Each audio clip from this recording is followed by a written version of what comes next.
เจ้าคุณพระธรรมเจ้าคุณพระสังฆเจ้าจงมาห่มเก่าเกษาปกปักรักษาครูบาอาจารย์พระมหาเถระพระเถรานุเถระเปื่อนสหธรรมิกสหพรหมจารีทุกรูปทุกองค์ปกห่มรักษาศรัทธาสาธุชนคนดีเท่าแก่อีป่ออีแม่ตั้งหลายทุกท่านทุกคนติดตามรับฟังรายการสาระธรรมยามค่ำตั้งสถานีวิทยุเพื่อการศึกษาวิทยาลัยสงฆ์นครลำปางและสถานีวิทยุในเครือข่ายคลื่นสีขาวเพื่อชาวประชาซึ่งออกอากาศจากวัดปากตางเจริญอำเภอดอยหล่อจังหวัดเชียงใหม่อยู่ในขณะนี้ขอกราบในเมตตาครูบาอาจารย์ท่านพระครูอภิวัฒนวิกรมผอ.คลื่นสีขาวครูบาอาจารย์ตนเมตตาติเมตตาหืออัตมาภาพได้มาจัดรายการหือศรัทธาญาติโยมเท่าแก่อีป่ออีแม่ตั้งหลายพุทธศาสนิกชนคนดีที่สนใจใฝ่ในธรรมตั้งหลายได้สดับรับฟังในค่ำคืนวันนี้พบปะกันวันที่23วันอังคารที่23เดือนกรกฎาคมศักราชพระพุทธ2567พระวสาเข้าวสามาได้3วันแล้วเนาะอีป่ออีแม่ตั้งหลายทุกท่านทุกคนหลายท่านหลายคนก็ได้อธิษฐานเข้าพรรษาเหมือนกับทุเจ้านะ อธิษฐานว่าเข้าพรรษา3เดือนนี้ข้าพระเจ้าจะรักษาศีล5ให้เคร่งครัดศีล8อุโบสถศีลทุกวันพระใหญ่ทุกวันพระวันอุโบสถข้าพเจ้าจะรักษาอุโบสถศีลบางคนก็อธิษฐานลดละเลิกอบายามุขต่างๆอธิษฐานแบบไปเที่ยวเตะที่ไหนนะคนที่เคยลึกไปกินเหล้ากินยานอกบ้านดึกเดิงเกิงคืนบางวันบักกลับบ้านกลับจองก็มีบางผ่องกลับดึกเดิงเกิงคืนบางคนก็2-3วันบักเข้าบ้านเข้าจองเข้าวาสาแล้วก็เลยว่าอธิษฐานบับไปแอวไปแหวงที่ไหนจะเป็นคนดีของศีลภรรยาจะเป็นคนดีของครอบครัวลดละเลิกอบายามุขเครื่องดองของเมารักษาศีลบริสุทธิ์ได้อธิษฐานเหมือนกับที่ตุเจ้าเปิ่นอธิษฐานเหมือนกันอธิษฐานเพื่อจะอยู่จำพรรษาอิมัตสมิงอาวาเสอิมังเตมาสังวัดสังอุเปมิข้าพเจ้าขออธิษฐานจำพรรษาในอาวาสในอารามแห่งนี้ตลอดไตรมาส3เดือนนี้อธิษฐานแล้วถ้าจะไปไหนก็ต้องอยู่ในข้อระเบียบวินัยของสงฆ์จะไปไหนได้ก็3 เดือนหนึ่งก็ไปได้1 ครั้งสถานญาติไปได้7 วันอธิษฐานสัตตหะไปมาแล้วท่านอาจารย์เสน่ห์กาหลงครับผมไมษาครับพระอาจารย์ครับเอามาแล้วเข้ารายการได้เลยพบปะกับศรัทธาญาติโยมในชั่วโมงของท่านอาจารย์ได้เลยนะครับเนอะครับชัดเจนนะครับเนาะรอบนี้คุ้มมีอะไรหยังศรัทธาจมบ่โธฟังเสียงอาจารย์เสน่ห์กาหลงมันอุกอีกวันนี้บ่อุกอีกแล้วกันเนาะได้จะฟังโดยเหมือนกันอาจารย์ครับกราบไปเหมาลำโพงมาครับไปเหมาลำโพงมาให้แล้วเหมาลำโพงมาเพื่ออาจารย์โดยเฉพาะครับขอบคุณครับอาจารย์ครับสาธุครับครับสารฟังเป็นยังปีน้องคงเขียนห้องลั่นนาเมืองเหนือผู้ฟังธรรมะมีมากรุ่นเหลือซ้ายใหญ่เขือเพื่อนทำร่วมสร้างคลื่นสีขาวมีไหลมากวางเชียงใหม่ลำปางก่อนนักละปูนเชียงไฮ้มีไปพร้อมพักพะเยาเป็นนั่นก็มีแม่ห้องสอนนั่นฟังกันมาหลายปีพระสงฆ์องค์ดีเตศสอนจ้องเมืองตากเมืองตื่นติดตามลำท่องทั่วบ้านทั่วจองแห่งนี้คนบุญใจบุญบรรลบลิลี่ธรรมะถึงบ้านเปิดฟังสอนใจสอนจิตเอาไว้ปลูกฝังเหมือนเติมพลังแห่งบุญดังอันเหมือนเติมพลังแห่งบุญดังอันขอ ถวายความเคารพครูบาอาจารย์โดยเฉพาะพระอาจารย์มหาชมชาติชาติปัญโยเป็นผู้ที่มอบโอกาสและเวลาอ่าแล้วครูบาอาจารย์หลายๆรูปครับตีได้คือเวลาเอากับผมมาแล้วขอเจริญสุขเจริญสี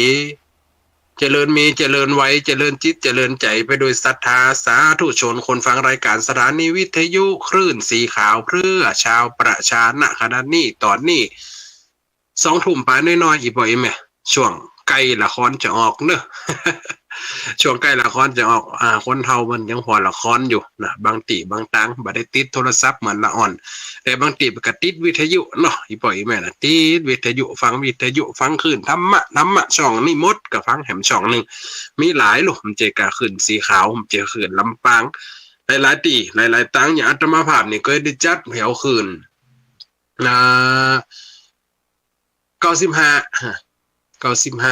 ก็ได้จัดอยู่เนาะแล้วก็คืน 95.75 เหมือนกันคืนอันนั้นก็คืนทางเชียงรายบนอำเภอเวียงชัยอันนั้นจะจัดแต่ก่อนกับวันติดตัดวันติดกับวันอังคารเหมือนกันบางทีกับวันจันทร์ของก็หลายตีหลายทางธรรมะมีหลายตีอย่างอาตมาภาพเดินต่างไปหันไปนี่ปล่อยไหมไปติดก็ไปอย่างกลางบางเตือกับเปิดฟังนะวิทยุนะในรถเปิดฟังบางจังหวัดเปิดก็มีสถานีของเปิดบางจังหวัดเปิดก็มีสถานีแล้วสถานีใหญ่ที่สุดก็คือเนี่ยคลื่นสีขาวเนี่ยกว้างขวางที่สุด8 จังหวัดภาคเหนือไปหมดถ้าเป็นลิงก์สัญญาณไปบางทีก็38 39 40คลื่นสถานีไปแถวเมืองแปะเมืองน่านพะเยาหลายๆตีหลายๆต่างอีปอยแม่ได้ฟังกันที่ผ่านมาอาตมาภาพไม่ได้หายไปไหนเนอะอีปอยแม่ช่วงภารกิจเนาะก่อนเข้าพรรษากับเตียวต่างขนาดนักเข้าพรรษาก็อยู่วัดละเขาไปผ่องมีผ่องถ้าว่าได้เข้าประจำทุกวันอังคารก็จะเอาเป็นลีย้ายข่าวนะอีปอยแม่นะเป็นลีย้ายข่าวที่อาตมาภาพได้ก่อนไว้เขียนว่าโอ้หนักนะหนักเนอะหนักหนาจารีเหมือนกันเป็น2-3 หน่วยเรื่องกำผ้าผีน้อยเนาะกำผ้าบัวตองโอ้หนักกะที่ได้เขียนในนามปากกาแหละในสำนวนของอาตมาภาพเองนะเรื่องย่อยๆก้มๆแหมกันนักอีปอยแม่เป็นธรรมะลูกถ้าคืนตาลำปางเนี่ยคืน106.50นี่เพิ่นจะฟังประจำกันทุกวันอาทิตย์1 ทุ่มนั่นอีปอยแม่เพิ่นฟังมาเป็นปีปลายละในการจัดช่องของอาตมานะในชื่อรายการที่ว่าเจื้อทำกำข่าวอันนั้นจะปะกันตั้งแต่เจ้าวันอังคาร 2 ธรรมะ 2 ตน 3 ตนตั้งแต่ก็ลืมพอตั้งแต่ก็การนักอีปล่อยแม่ตกวันการนี่บางทีมันเปิ่นมาวัดเนาะของการทำบุญนั่นทำบุญนี่เขาจะแน่วันการก็มีก็บ่ได้เข้าก็มีเนาะตอนนี้มาจัดขึ้นเนี่ยขึ้นสีขาวพระอาจารย์มหาชมชาติจัดสรรแบบเพิ่งดีขึ้นมาอาจารย์เป็นต่อเขาในคอมแล้วก็ต่อเขาลำโพงเสียงจะชัดเดี๋ยวลองฟังกันหน่อยปล่อยแมทเนาะนี่ถ้าว่าเป็นว่าชัดอย่างนะกูเตือนนะเวลาอ่านข่าวก้าอย่างก้าเวลาถ้าว่าเป็นข่าวเป็นทำนองมันจะขาดหายอีปล่อยแม่เข้าพรรษาแล้วเนาะเข้าพรรษาละตอนนี้พระเจ้าพระสงฆ์ก็อยู่พำนักจำพรรษาตามวัดวาอารามตามสถานที่อันเหมาะอันสมควรบางคนกะวัดป่าบางคนกับวัดบ้านอรัญญวาสีคามวาสีบางคนกะที่เปิ่นทุดงกะอะไรอย่างกะเปิ่นก็จอดย่างพักเอาที่กำบังเป็นที่จำพรรษาก็มีตูบกะมีหางกะหรือว่ากุฏิหรือว่ากุฏนี่นะที่น้อยๆนิดๆเพื่อจะประคองบ่ให้เกิดความหนาวความร้อนในฤดูฝนนี่ตัวเพราะส่วนมากก็จะเป็นฟ้าเป็นฝนเนาะวสันตฤดูอีบ่อยแม่วสันหรือวสาเนี่ยวสันก็คือฤดูฝนมันมี3 ฤดูประเทศไทยเฮานี่นะฤดูไหนมี4 เดือนหนาว4 เดือนร้อน4 เดือนฝน4 เดือนรวมกันเป็น12นี่แต่ปัจจุบันมันไขเล่นไปทั้งร้อนนักเฮ้ย เห็นเล่นไปตั้งหอดนักฝนก็มี2 เดือนตั้งเตี่ยมานี่หนาวก็มีเห็นเดือนปลายอันน่ะมันฮ้อนถึงหน้าหนาวก็ฮ้อนอยู่เหมันวสันคิมหันนี่หรอภาษาบาลีกาอย่างกาเพิ่นก็จะว่าอันถ้าว่าคนหนาวคนเมียงก็ฮ้อนหนาวฝนนี่หรอ สำเนียงลำปางฮ้อนหนาวฝน มันก็แล้วแต่ฤดูแคว้นเขตตั้งได้มันก็มีบ่อยใหม่อย่างบางตีเชียงใหม่เชียงรายหรือว่ายังเขตอัตมหาบางทีเป็นลำปางตอนเหนืออย่างบางทีมันอยู่ในป่าในเขามันก็เย็นสบายอยู่ถึงหน้าร้อนมันก็บ่ได้ร้อนถึงขีดจำกัดอย่างที่วัดทะลุ43-44องศาเก่าก็40-39อีกก็ยังดูได้อยู่เนาะอีปอยแม่นะโอ้ถึงฤดูกาลแต่ว่าฤดูกาลช่วงเข้าพรรษาพระเจ้าประสงค์ตุเจ้าพระนายสามเณรเปิ่นก็ได้ห่ำได้เฮียนมีเวลาแหมนักจุดอย่างภาคในการออกกิจในส่วนมากเนาะตั้งคืนเฮียนใหม่มันก็ถอยลงไปแต่งงานก็ถอยลงไปงานสืบหนราชตาเฉพาะกิจอันอย่างที่ว่าเป็นงานมงคลเป็นก็ถอยกันไปก่อนนี่หรือว่ามันจะห่างๆออกไปแต่มันจะถ้าว่างานศพกันเป็นการตายมันก็มีพ่องอันนั้นก็ยังใจตุเจ้าตุพระนายเหมือนกันแต่ว่าถ้าเป็นงานมงคลมันก็เริ่มบ่ค่อยมีละตุเจ้าพระนายก็ได้อยู่ได้ห่ำได้เฮียนเต็มขีดเต็มขั้นเพราะว่าเข้าพรรษาหรือว่าช่วงว่าสันตฤดูเนี่ยเปิดเลยตานเตียนเป็นหีดเป็นจำนองเป็นจำนำแล้วก็ห้อมผ้าอาบน้ำฝนนี่มันมีอานิสงส์มีหลายอย่างครูบาอาจารย์หลายๆรูปหลายๆองค์ก็คงจะอู้เนาะพี่ปอยแม่เนาะอู้กาเอามาเทศนากาเอามาชี้แจงให้ปอยแม่ได้ฟังกาให้หลายตนหลายๆรูปตั้งอัตมาภาพก็ขอเว้นไว้เรื่องนี้ก่อนเพราะว่าเป็นหลายรูปเดี๋ยวพระอาจารย์มหาชมชาติก็ว่าอันน่ะหลวงพ่อพระโคนลุงด้อยก็ว่าอันน่ะเนี่ยมันก็อู้เรื่องเข้าพรรษาอู้เรื่องเตียนน่ะเนี่ยเลยหลวงพ่อพระครูเฮาเราเจ้าคณะอำเภอเฮาพระครูอภิวัฒนวิกรมเพิ่นก็เทศน์แล้วมันก็จะเป็นการซ้ำกันไปซ้ำกันมาสำนวนอาจจะบ่เหมือนกันในการเทศน์แต่ความหมายและใจความลักๆของคำสอนก็คือเหมือนกันนั่นเนาะเฮาก็เลยมาฟังอีพ่ออีแม่เนาะตั้งสไตล์อัตมาภาพก็จะเป็นข่าวเป็นเครือวันนี้ที่แรกว่าจะเอาข่าวเป็นเรื่องเป็นเล่าเรื่องกำพร้าผีน้อยกาหรือว่าข่าวอันนางไข่แก้วกาหมาเก้าหางนางไข่ฟ้ากะให้ไว้หันก่อนยินเนาะเฮาก็มาอู้กันอังคารหน้าถ้าจะดีถ้าอังคารหน้าได้เข้าอยู่ตลอดก็จะเฮาเนี่ยพรรษานี่3เดือนก็จะอ่านเป็นเรื่องไปเลยอ่านเป็นเรื่อง4การเดือนไหนก็ได้ยินก็จบเป็นตอนไปถ้าจะดีแต่วันนี้จะเอาเรื่องอย่างมาอู้อีบ่อยแม่นี่เรื่องการทำบุญโหดคนโหดสัตว์นี่ช่วงนี้ก็จะหันข่าวอีบ่อยแม่หันข่าวสิ่งต่างๆนั้นก็น่ากลัวนะคนจ่วยคนจ่วยสัตว์กลายเป็นสิ่งที่อย่างกลายเป็นพิษอกพิษใจหรือทำให้เกิดความไม่สบายใจหรือว่ากลายเป็นการเนรคุณการช่วยเหลือคนบ่ได้ ผลประโยชน์อย่างกับเฮาสุดท้ายมากลายเป็นศัตรูกลายเป็นอาวุธมาฆ่าเฮาก็มีการยืมเงินยืมทองก็เหมือนกันนี่การช่วยเหลือเซ็นสัญญาก็เหมือนกันสุดท้ายกลายเป็นอาวุธมาฆ่าตัวมาทำลายตัวเก่าสิ่งนั่นมันจะดีหรือไม่อีพ่อยแม่ลองฟังนิยายเรื่องนี้อาตมาภาพได้หัวข้อชื่อว่าโพดสัตว์ได้กุลนี่โพดคนได้ตายอีพ่อยแม่ลองฟังพอเนาะลองฟังหอนในเนื้อหาสาระมันจะได้เนื้อหาสาระทำกรรมใดหรือว่าสอนจิตสอนใจอย่างใดอีพ่อยแม่ลองฟังวันเนอร์เรื่องนี้ สวัสดีพี่น้องที่นั่งซองโทรมาต่อสายฟังข่าวนี้วิทยุตัวนาเสน่ห์กาลงน้ำแฝงห้องข้าน้ำปากกามาว่าไว้ได้เขียนข่าวสารมานักบ่ไรตามที่ว่าได้ฟังมาแต่งแก่ก่อนไกลจากห้อยผ่ายาม่วนกาบ่ม่วนกาบ่โยกโดดให้ลวดคอสุมมาตกเหงื่อออกใจใส่วงย้ายพี่น้องจะเล่านิยาย มีในติดต้องอ่านได้เกี่ยวข้องฟังมาเจิญฟังเรื่องนี้ผาดาผาญาว่าคนเฮาหน้ามนุษย์โลกลาการจักช่วยเหลือมีไปตัวหน้าอย่าเป็นดีมาหรือโทษร้ายแล้วนะก่อนแม่การช่วยเหลือคนจะเป็นบุญเป็นกุศล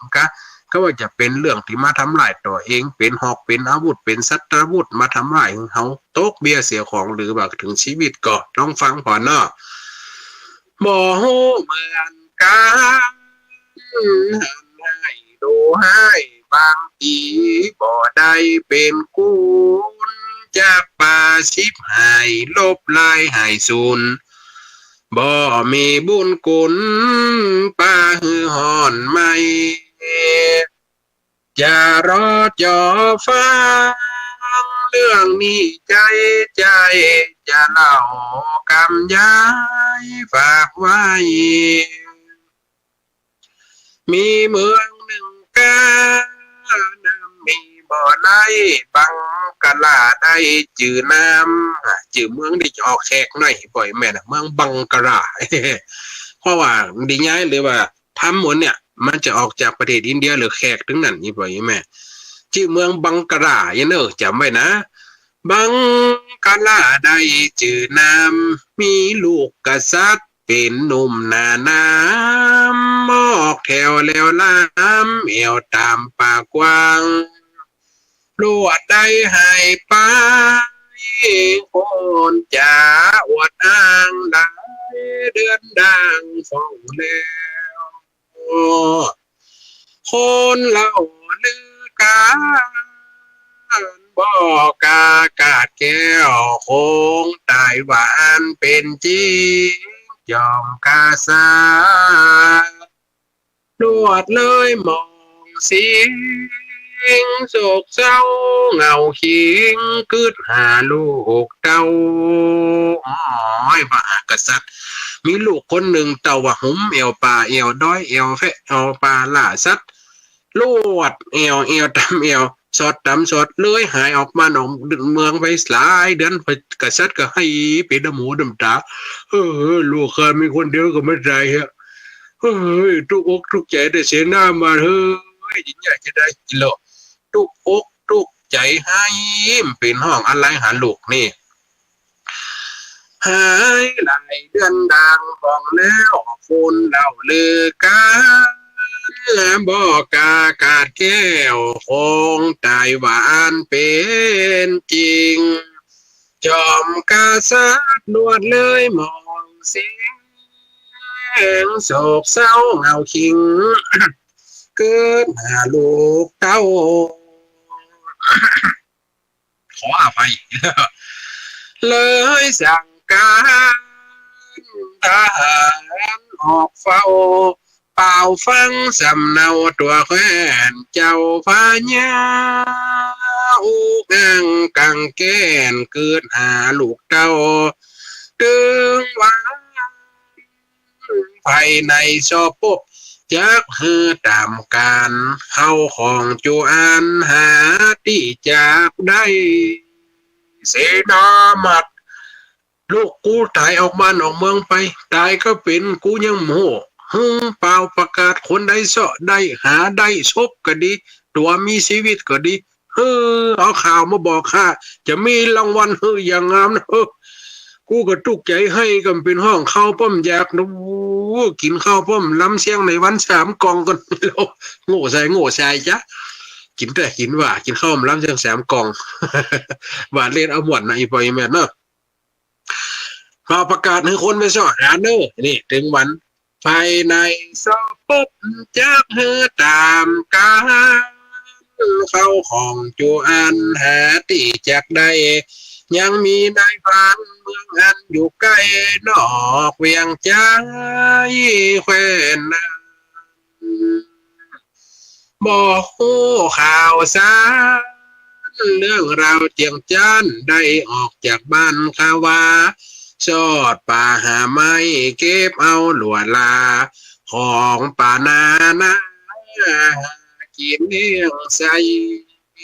นายพันคนหนึ่งก็สอดป่าสอดดงนั่นน่ะหูเลี้ยงเปิ่นเป่าประกาศเชียงมันเชียงเมียงออกหมดหนังสือพิมพ์ทีวีไทยรัฐลูกข่าวสดลูกไม่เหี่ยวโค้นหมด ประกาศหาแน่นหนาแต่นายพันเมาก็สอดหากินหูเลี้ยงเปิ่นประกาศว่าลูกกระสันหายนี่หา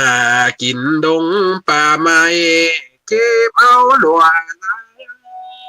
ของป่านานาหากินเลี้ยงใส่มีลูกมีเมียสองคนมาได้อยู่ไปกินไปตามนานายผ่านสอดล้ำไปยังเขตบ้านเวียงใจเมืองบังกะลาบ่ไก่สอดไปเอวไปตามที่เคยได้สอดไปติ๊กเนาะสดไปหาเมืองบังกะลาที่ว่านะลูกเจ้าพญาหายน่ะมายินเสียงสาดอยู่ไกลบ่ไกลห้องอยู่ไว้ตีนั่นเลยหลวดไปก่อยฟังเสียงที่ซ่านเป็นหูเหี่ยวดันเช้าวายโลหูเหี่ยวลึกเช้าวาก่อนเสียงว้อยอ้ายช่วยหน่อยช่วยด้วยที่โลเอิญอยู่ในหูเหี่ยวบนเช้าบามีสี่ขุมลึกท่วมหัวท่วมตามีสัตว์นาตกอยู่ที่หันมีขุมด้วยกันสี่ขุมได้ป่ะแม่คนตกลงไปในขุมหนึ่งและแฮมขุมเนี่ยไอ้ยังตกลงไปขุมหนึ่งมีเสือผมเดือดูกลางติดอยู่หลายวันฟองนั้นนี่โลดเสียติดอยู่ในขุมมันสี่ขุมคนขุมหนึ่งเป็นคนก็ให้ว้อยเนี่ยแฮมขุมหนึ่งเสือตกลงไปเสียก็ห้องอ้าวไม่หรอกเสียงห้องอ้าวอย่างแมวเนี่ยเนาะแล้วแฮมขุมหนึ่งแล้วเป็นอย่างลิงให้จอแจยอมหันหน้าปีหน้าหน่อมหันหน้าหมูหน้าจุ้มลิงตกลงไปแฮมขุมหนึ่งเป็นคนไหนปล่อยแม่นี่นะขุมหนึ่งมีเสือพร้อมเรือดูกลางติดอยู่หลายวันฟองนั้นขุมหนึ่งเป็นลิงห้องบอนขยันไข่ออกจากหันเต็มทีแหมคุมตีสามหมูเห่าเงาสีหูจากกำดีขอช่วยข้าลูกหมูกระตุกลงไปงูเห่าก็อู้ได้นะพ่อหันน่ะครูพ่อใครออกก็ออกมั่มได้ว่าขอเตือนนะช่วยข้าผมสิเป็นคนน้ำตาหน้าให้อยู่เววาสถาน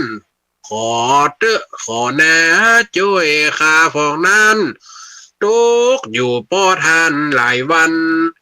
นายพันป่านี้เกินความสงสารได้แต่ลำพันจะย่าได้ค่าปูนายพันกลับมาเป็นคำเกิดโอ้จะได้นี่อันนี้ก็เสียตกลงไปอันนี้ก็งูมันย่ำเลยเอางั้นโอ้เต้เราผมมันเลิกเช้าว้าก่อนออกได้โลเหรียญน้ำบ่อเช้าว้าเขายังกลัวหันนะ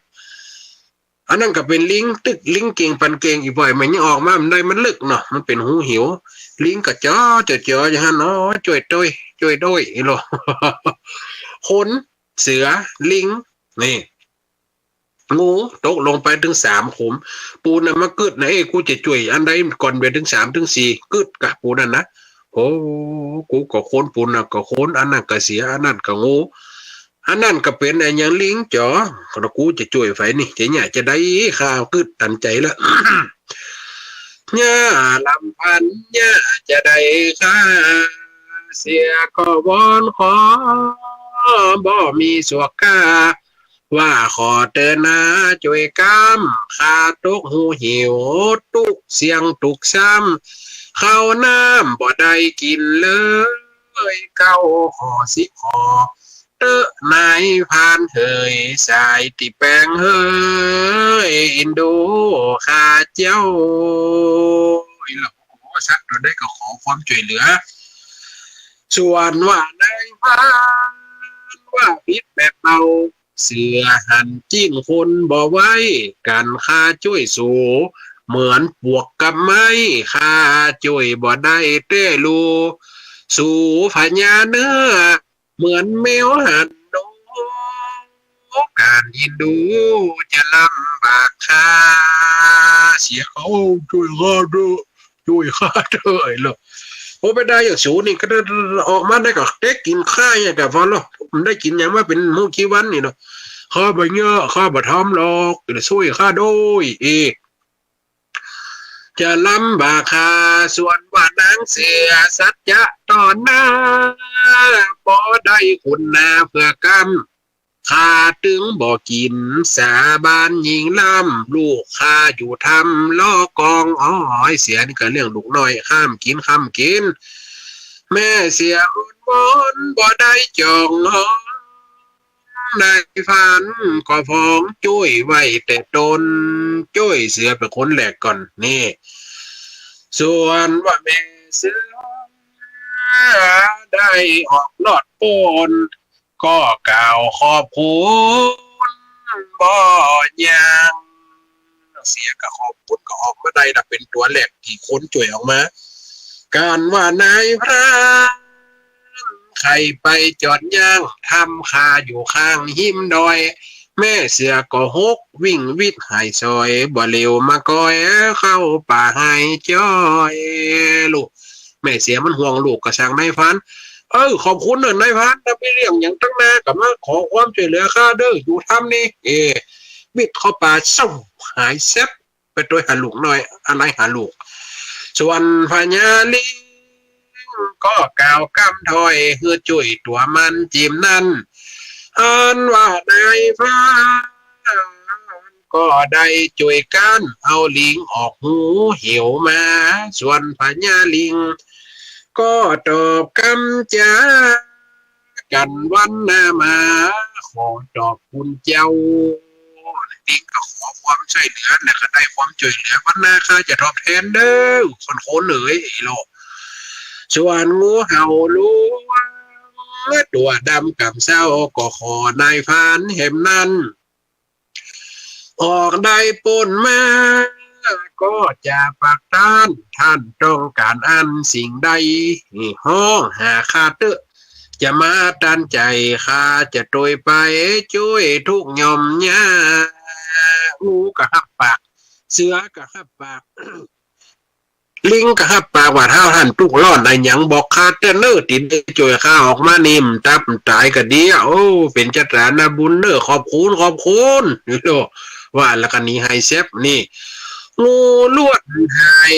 นี่ไปใบหน้าเหลือกะคนกาตีนั่นเหลือกะคนนะกำนันจ่วยคนเป็นคนสุดท้ายส่วนนายพานขายอขายันจวนคนหนึ่งอันช่วยคนหนึ่งอันออกมานี่สองเขาผู้นั้นเลยได้อุจจาว่าข้านี่มาขอบใจท่านเจ้าข้าเป็นช่างทองในเมืองนี่เราเจนพ่อแม่มาเจนพ่อแม่เท่าสืบมา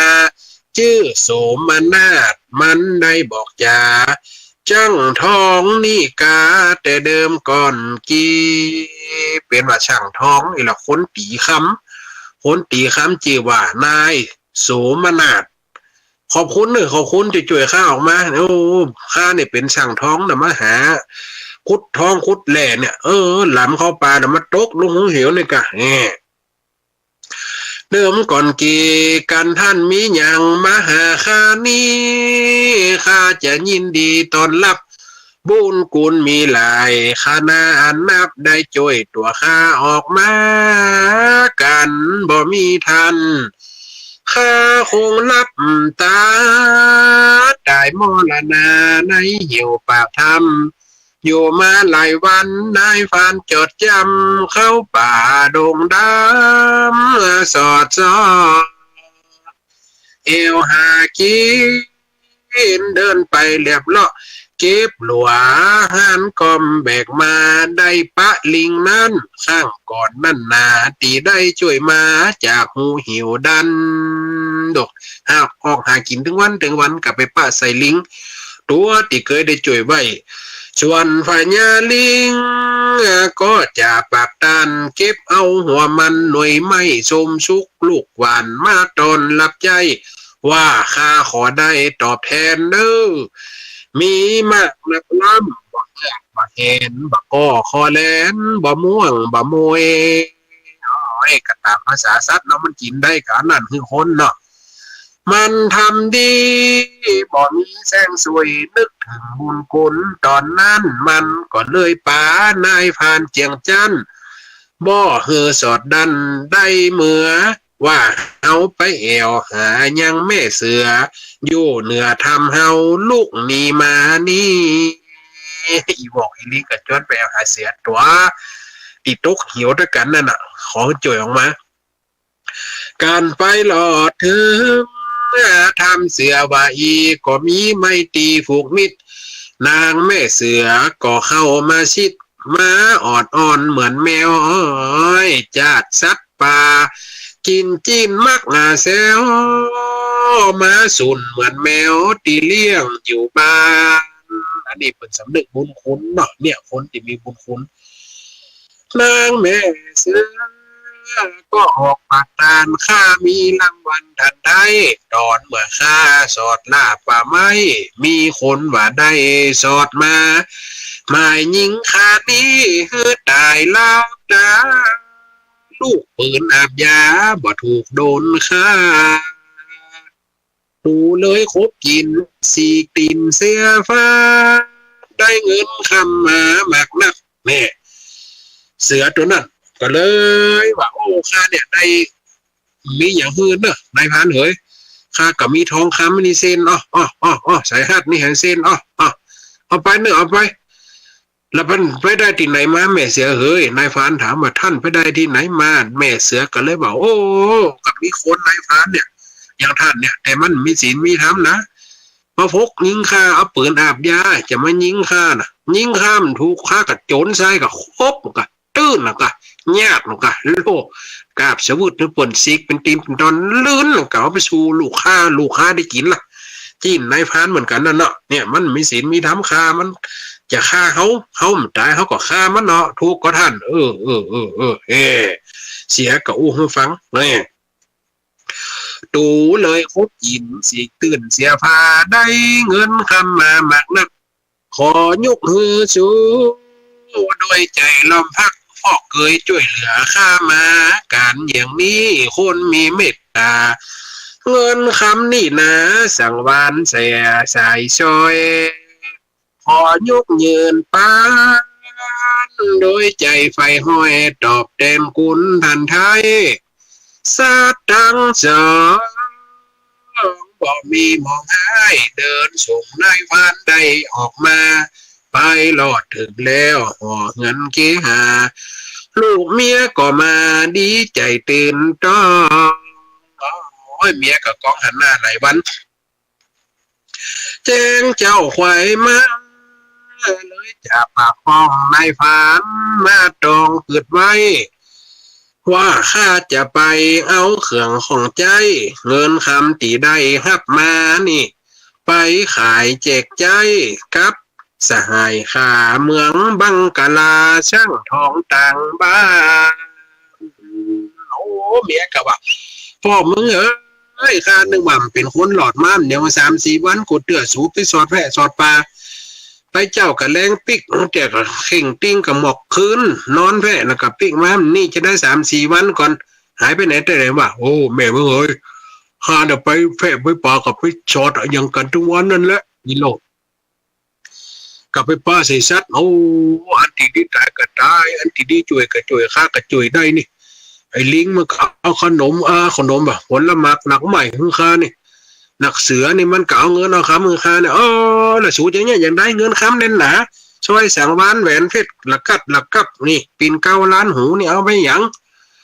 กันนั่นเองแต่ว่านั่นข้าก็ได้ช่วยเหลือคนหนึ่งอ่ะมันเป็นช่างท้องกันอ่ะ มันไปตกอยู่หูหิวปักถ้ำพุ่นค่ากระจุยออกมาแล้วบัดเดียวนี่ก็จะไปเอวหามันก่อนเฮโลก็ดีเหมือนปอมึงเฮ้ยเอาเงินเอาคำเป็นแหลกเป็นเข้ามาเนอะเป็นอย่างไรก็ไอไปเตอะตัดสินใจเตอะของตัวได้มาเนาะนี่ผัวกันเมียกันเปิดอู้หลงทรงกันป้ออย่าเปิดป้อกันอย่าทองกันมานี่แม่ขายข้าอย่ามาตดข้าจะมาใส่อย่าเนาะถ้าเป็นคนผัวเมียติ่มเขาเก็บเขาอันเปิดเขาว่าเคมีไม่ตรงกันอย่าเลยว่าอุปนิสัยต่างกันเนาะโอ้เมียก็ว่าไปเตอะสูมีเปลี่ยนมีสหายย้ำได้เหี้ยกัดตอนเด็กมันตุกตีตุกได้เนี่ยข้ากระจ่อยเหลือมันว่ามันเป็นช่างท้องอีนะเป็นคนตีค้ำเป็นคนหล่อค้ำหลอมค้ำข้าอย่าไปเอาหามันเนอะแม่เมื่อยไปเตอะอีหรอจะไปกินเหล้ากินยาเนอะอีหรอเป็นกับโอ้กันหวนเนาะกับสหายข้าเมืองบังกาลาช่างทองต่างบ้านเคยได้ช่วยเหลือหนที่ว่าอันมันก็รีบยานฟังเฝ้าจะขายเอาเงินโดยใจจืนยาวมาซื้อของเข้าขั้วทงเพราะใจนึกด้วยความประสงค์เจตจำนงกึดดีเสียงท่านกึดดีนะโลกกึดดีเสียงท่านไปหลอดถึงยานายช่างบานก็หันประพันรูปลักษณ์ฝีมือตนเป็นจริงในตักโอ้อันนี้ฝีมือข้าหน่อยนี่ไปเอาที่ไหนมาเดี๋ยวกูจะไปเลาะถามมันก่อนเดี๋ยวกูไขหูเดี๋ยวกูจะก่อยทะลิถามมันเอาที่ไหนมาเห็นล่ะเป็นฝีมือข้าแท้ๆที่เคยตีถวายให้ลูกกษัตริย์ที่ว่าหายไปนี่อีโลกหูแล้วมันหูคนเดียวหน่อยเป็นจริงแต่ตาที่เจ้าถวายที่ถวายเจ้าฝ่ายญาเกิดความคิดร้ายคนสันดานมามันก็จัดดาสั่งคนพอเฝ้าว่าฮือห้างแพ้อาหารขับเข้าฮือตัวนายฟ้านทันไทยมันเกิดในใจโอ้มันได้ละข้าต้องจุมันอยู่นี่ครับข้าสักคืนก่อนข้าจะเอาเงินเอาทองเนี่ยเขี่ยงของลูกเจ้าพญาเนี่ยเอาไปในวังอันนี้ฝีมือเขาเต้ที่เคยตีถวายนี่เคยตีถวายกูจะไปบอกเจ้าพญาหมอกคำหมอกอีนะถ้ากูเอาไปให้เจ้าพญาว่าเป็นของลูกพญาที่หายไปนะกูจะได้นักเดี๋ยวนี้ชอบลูกไอ้เท่าชอบพบจะไปพ้องเจ้าพญาอีบ่อยแม่เนี่ยคนมันบดีนะคิดจะทำร้ายเปิ่นจ้วยตัวถึงชีวิตเนาะถ้าผมไปหันใส่กระต่ายคำหูหิวปากทำบุญละนอจุคือคนเนี่ยแรงแปลงกินท่านี่ว่าอยู่นี่ท่าเดี๋ยวข้าจะไปเอาไปฮือลาดอื่นจะได้นักเดี๋ยวนี้อีโลแต้มใจกำเข้าไปในวังบนกะนี่อาหารขาบเข้าฮือตัวนายพันทันไทยสั่งว่าอยู่รอตัวมันจะใจฟังปิกไหวได้ขึ้นเมื่อมันมีแฟนหลายคนนี่ใส่เสียจูว่าจะไปขายฮือตังหน้าจะไปขายฮือตังหน้าปูนเงินมันบอกปอท่านจงรอท่าอิโลเขียบนล้ออยู่นี่นะท่านจงรอท่ากำเดียวจะมาแต่เล่าโสมนาดใจก็ฮกฟังเฝ้าไปสู่เต้าเจ้าพญาว่าจับโจรร้ายใจบาปเฮือกนะมันฆ่าลูกพญาอยู่ที่บ้านข้าไอ้ลูกเนี่ยคนดีป่วยแม่ไว้ชาบัดเจ้าพ่อพญาตั้งเต้นคำเหลืองมีอะไรเหรอบัดเดี๋ยวนี้ข้าบาทมีเรื่องจะมาทูลตามตีเจ้าพญาตีก้องห้องเอิญไปข่อยบ้านข่อยเมืองว่าคนใดจับได้คนใดไปปะลูกพญาเป็นศพก็ดีเป็นขอนก็ดีเป็นตายเป็นถึงจะเป็นคนหรือเป็นคนตายเป็นกระดูกกระดาวมาก็ดีโหตีจำแม่นจำหมายเป็นลูกพญาข้าโหละบัดเดี๋ยวนี้คนตีฆ่าลูกเจ้าพญานะจริงๆลูกเจ้าพญาเจ็บตายโลข้าได้จ่วยไว้แล้วมันตัน ไอ้คนไล่เนี่ยไอ้โจรผู้ไล่เนี่ยฆ่าไอ้หรอกฆ่าลูกเจ้าพญาฆ่าพระเจ้ากันเลยเอามาไว้ที่บ้านนั้นเดี๋ยวนี้ไปเอาเตอะไอ้น่ะมันมีเงินหลักฐานกับมีในมือมาหันละไอ้ลูกมันฆ่าสิงซะไปไอ้ลูกใส่ฮัดคำกับมีหันนะมีหันหมดไปหมดเตอะสวยสังวานที่ของลูกพญากับอยู่หันพญากับตบผาจะมันจริงแล้วเป็นอย่างที่มึงจริงเหรออันกูจะสั่งเสนามัดเป็นล็อกตัวมันมาไปเสนามัดไปเงียบเอาตัวมันมาไอ้คนไล่ใจถอยมันฆ่าลูกแห่งกูลากมันมาอีเด้อเจ้าเรียนละครไม่เคยอยู่กันเลยไหม สมนัตฝั่งฝ้าวเนี่ยลุกไปบอกเจ้าพญาว่าจับโจรร้ายใจบาปเพิกนะฆ่าลูกพญามันอยู่บ้านคาแต่งเอาสังวานเงินคำแหล่งนาว่าลักฐานนะนี่ไว้เนี่ยลักฐานเนี่ยข้ากำมาเนี่ยข้าเจ้าเอาของบ้านเกิดการร้ายข้าบาทนี่ได้จับมันพญาตันเต้าสั่งเฮือทหารไปจับเอามันอย่าได้ไว้นาเดี๋ยวว่าตะกี้นะไปจับเอาดิสเดียวจับมันมาฆ่าเดี๋ยวนี้นี่มันบ่ไว้นะลวดมัดจับมัด3 วันนะเอามีตาบกาปัดบันคอมันอย่าไว้มัดตักแดด3 วันบน3 วันตัดคอเอาหัวห้องขอนมีดเขาจดกกเกิงเลยอย่างเป้าบุญจิ้นนี่มาขออย่าไว้แล้วมอบรางวัลเมื่อนายสั่งใจเงินคำนับได้หลายขนาดลูกสั่งเวทสั่งวอนนายผ่านแต่นะถูกใส่กังกาคือตวนลามโซ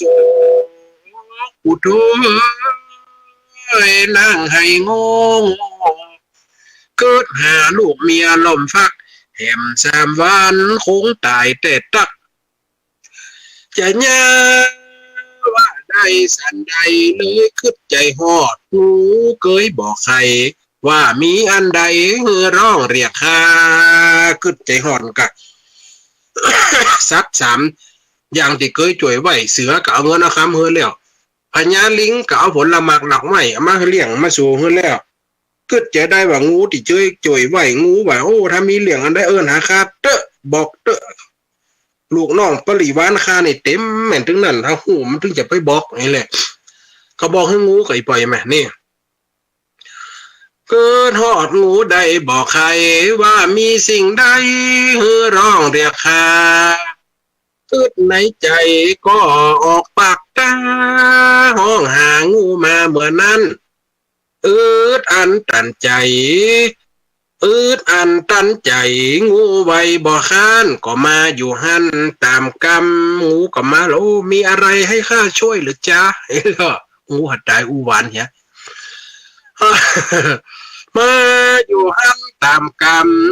จะให้ช่วยแก้บ่ได้หนาด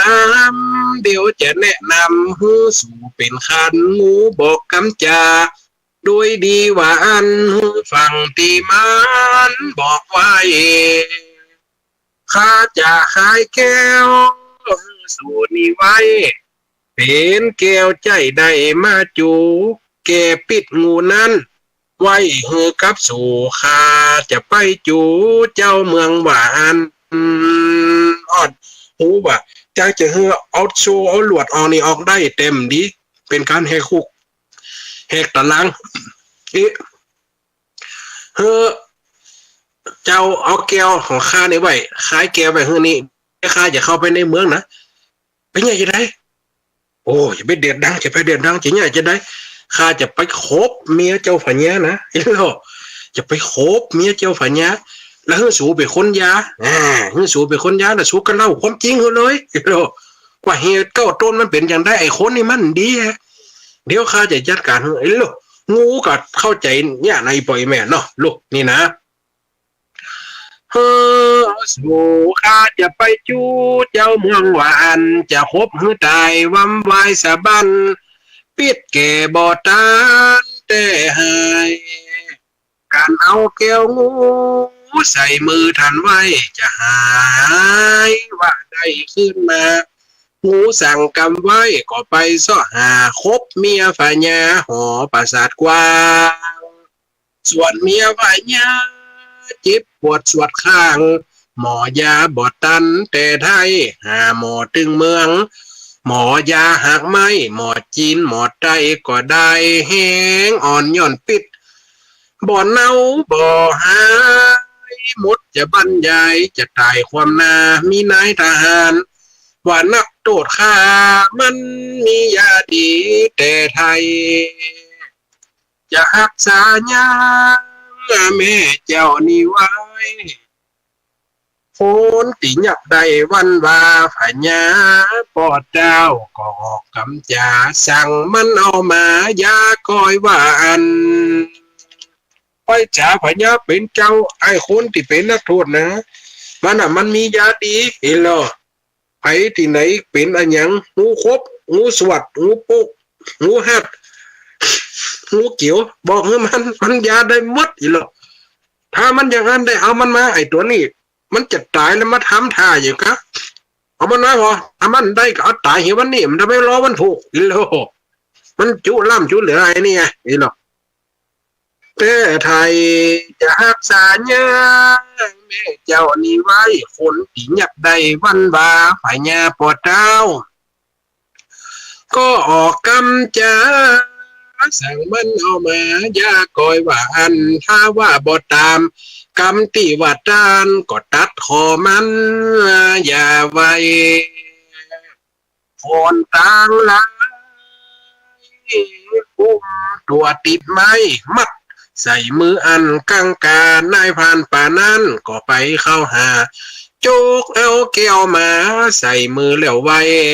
เอาวางหน้าอกนางหลวดฟื้นได้หายไม่ดี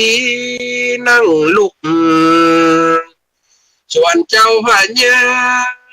เป็นประมุขก็ไต่สวนได้กำยายว่ามึงคนนี้เป็นไฟที่ไหนเหตุสันใดมาฆ่าลูกฆ่าทุบเฮ้ยไอ้มนุษย์นายพันมึงมีข้อดีอย่างหนึ่งตีจ่วยเมียฆ่าให้ฟื้นได้เป็นคนแต่เจสันได้เป็นคนใจไล่ไส้ดำเป็นคนตีใจดำอำมหิตอำมเลียดไปฆ่าลูกฆ่าได้จะได้หรอฆ่าสิงสับนี่หันก็หลักฐานอยู่ในมือนี่สายหัดลูกฆ่านี่นี่ซอยสังวานลูกฆ่านี่นายสั่งท้องเอามาเสนอตอนเนี่ยเป็นจังไดลองเล่าให้ข้าฟังเนาะฆ่าอย่างลูกคนฆ่าคนเนี่ยมันถูกนะผิดกฎหมายฆ่าเป็นเจ้าพญาจะฟังพอหรอเห็นแล้วมาฆ่าลูกฆ่าส่วนว่านายฟ้าก็ไว้น้อมนาเล่าเก้าเป็นมาเหมือนนั้นเจ้าพญาฟังใจปอจะปั้งมีความโหดกล้ากำเดียวสั่งทหารใจฮ้อนเป็นเปียวยับตัวช่างทองเอามันไปฆ่าแล้วตุกแปลงเฮือนคือมีคนน้อมหน้ากล่อมใจยิ่งใจบ่น้อยโอ้ยนายพานมันเป็นใจอีกอะเหตุต้นไปเดิมมันเป็นใจอีกเป็นว่าไอ้ช่างท้องนี่มันบดีมาใส่หลายป้ายสีจะเอาความดีเข้าตัวเอาเงินเอาทองที่ค่าตุกรางวัลปั่นกาบัดเดียวนี่มันมาเล่าความเท็จเป็นว่าเสือฆ่าลูกกู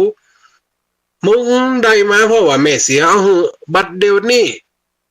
มันก็สมควรทั้งสองฝ่ายแหละลูกฆ่าคิดจะฆ่าเสือข้ามได้เปิ้นก็กินตัวอันนี้ก็เลือดแต่กรรมแต่เวรมันแต่ไอ้ช่างท้องเนี่ยมันเป็นคนจะได้ช่วยเหลือมาขนาดนี้ยังคบคิดจะมาฆ่าท่านอยู่ก็จะเอากฎหมายเป็นสิ่งที่ประหารชีวิตท่านโอ้เป็นคนดีเป็นยังฆ่าสร้างคนไปฆ่าแล้วเดี๋ยวนี้ข้าจะแปลงบ้านแปลงเฮือนมีคนจ่ายแหม500 คน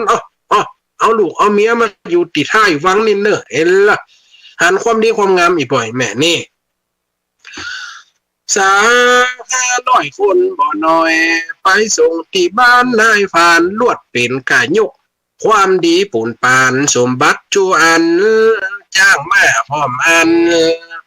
นี่แหละหนอตีปืนขอดขึ้นตามคำโบราณว่าไว้โปรดสัตว์ได้บุญเกื้อหนุนแต่ไทยโฝดคนบ่ได้ป้อไว้จ้างปลาหืดตุกเข้าตีชีพาเอานิยายมาเป็นตีตังว่าจะนังเล่าไว้เก้าอี้สู่กันฟังก่อนละนายเฮ้ยนี่อีพ่ออีแม่ได้ฟังเข้าใจดีก่อน ก็ว่ายังงงอยู่นี่คือเป็นธรรมะแบบเป็นคำข่าวคำธรรมนี่พ่ออีแม่เนี่ยประดับฟ้าช่วยสัตว์เนี่ยได้บุญโพดสัตว์ได้คุณโพดคุณได้ตายเนี่ยได้ตายจะมาตายย้อนกันเนี่ยหันกับคนเฮาคุณงามความดีคนเฮาบ่เหมือนกันอีพ่ออีแม่ได้ฟังลองเอาเป็นข้อคิดพิจารณาบอกคนเฮาช่วยคนถึงวันเนี่ยอันก่อสังคมออกข่าวรายวันอันอย่างรายวันช่วยเหลือโอ้ดอกเอาเงินเอาทองเป็นปนจีบุบตาหูตีตาจักปืดยำหงีบจักมีดจ่อคอนี่เนี่ยเป็นความเดือดร้อนระวุ่นระวายกับสังคมเดี๋ยวเพราะศีลธรรมหรือคุณธรรมประจำใจมันไม่มีสิ่งนี้เนี่ยวุ่นวายไปแม่นเนาะเวลากันไล่กลมาเหลี่ยมกี่นาทีเหลี่ยม4 นาที5 นาทีเปิดโอกาสในปล่อยแม่นเนอะฟังอยู่ทางใดอันแหละเอาจังหวัดในฟ้องอีโลกก็สามารถโทรมาทักทายกันได้เนอะปล่อยแม่นเนาะเบอร์โทรก็087 182 0625เนอะปล่อยแม่นเนอะเดี๋ยวบอกแหมกำแหมกำเนาะเพื่อจะได้รายการอีพ่ออีแม่จะได้โทรมาอู้กันสักหน่อยหรือว่าชัดเจนอย่างใดหรือว่ายังสดชัดอยู่หรือว่ายังคัดข้องประการใดอีพ่ออีแม่ก็ลองโทรมาหรือว่าทักทายเข้ามาได้เนอะ087 182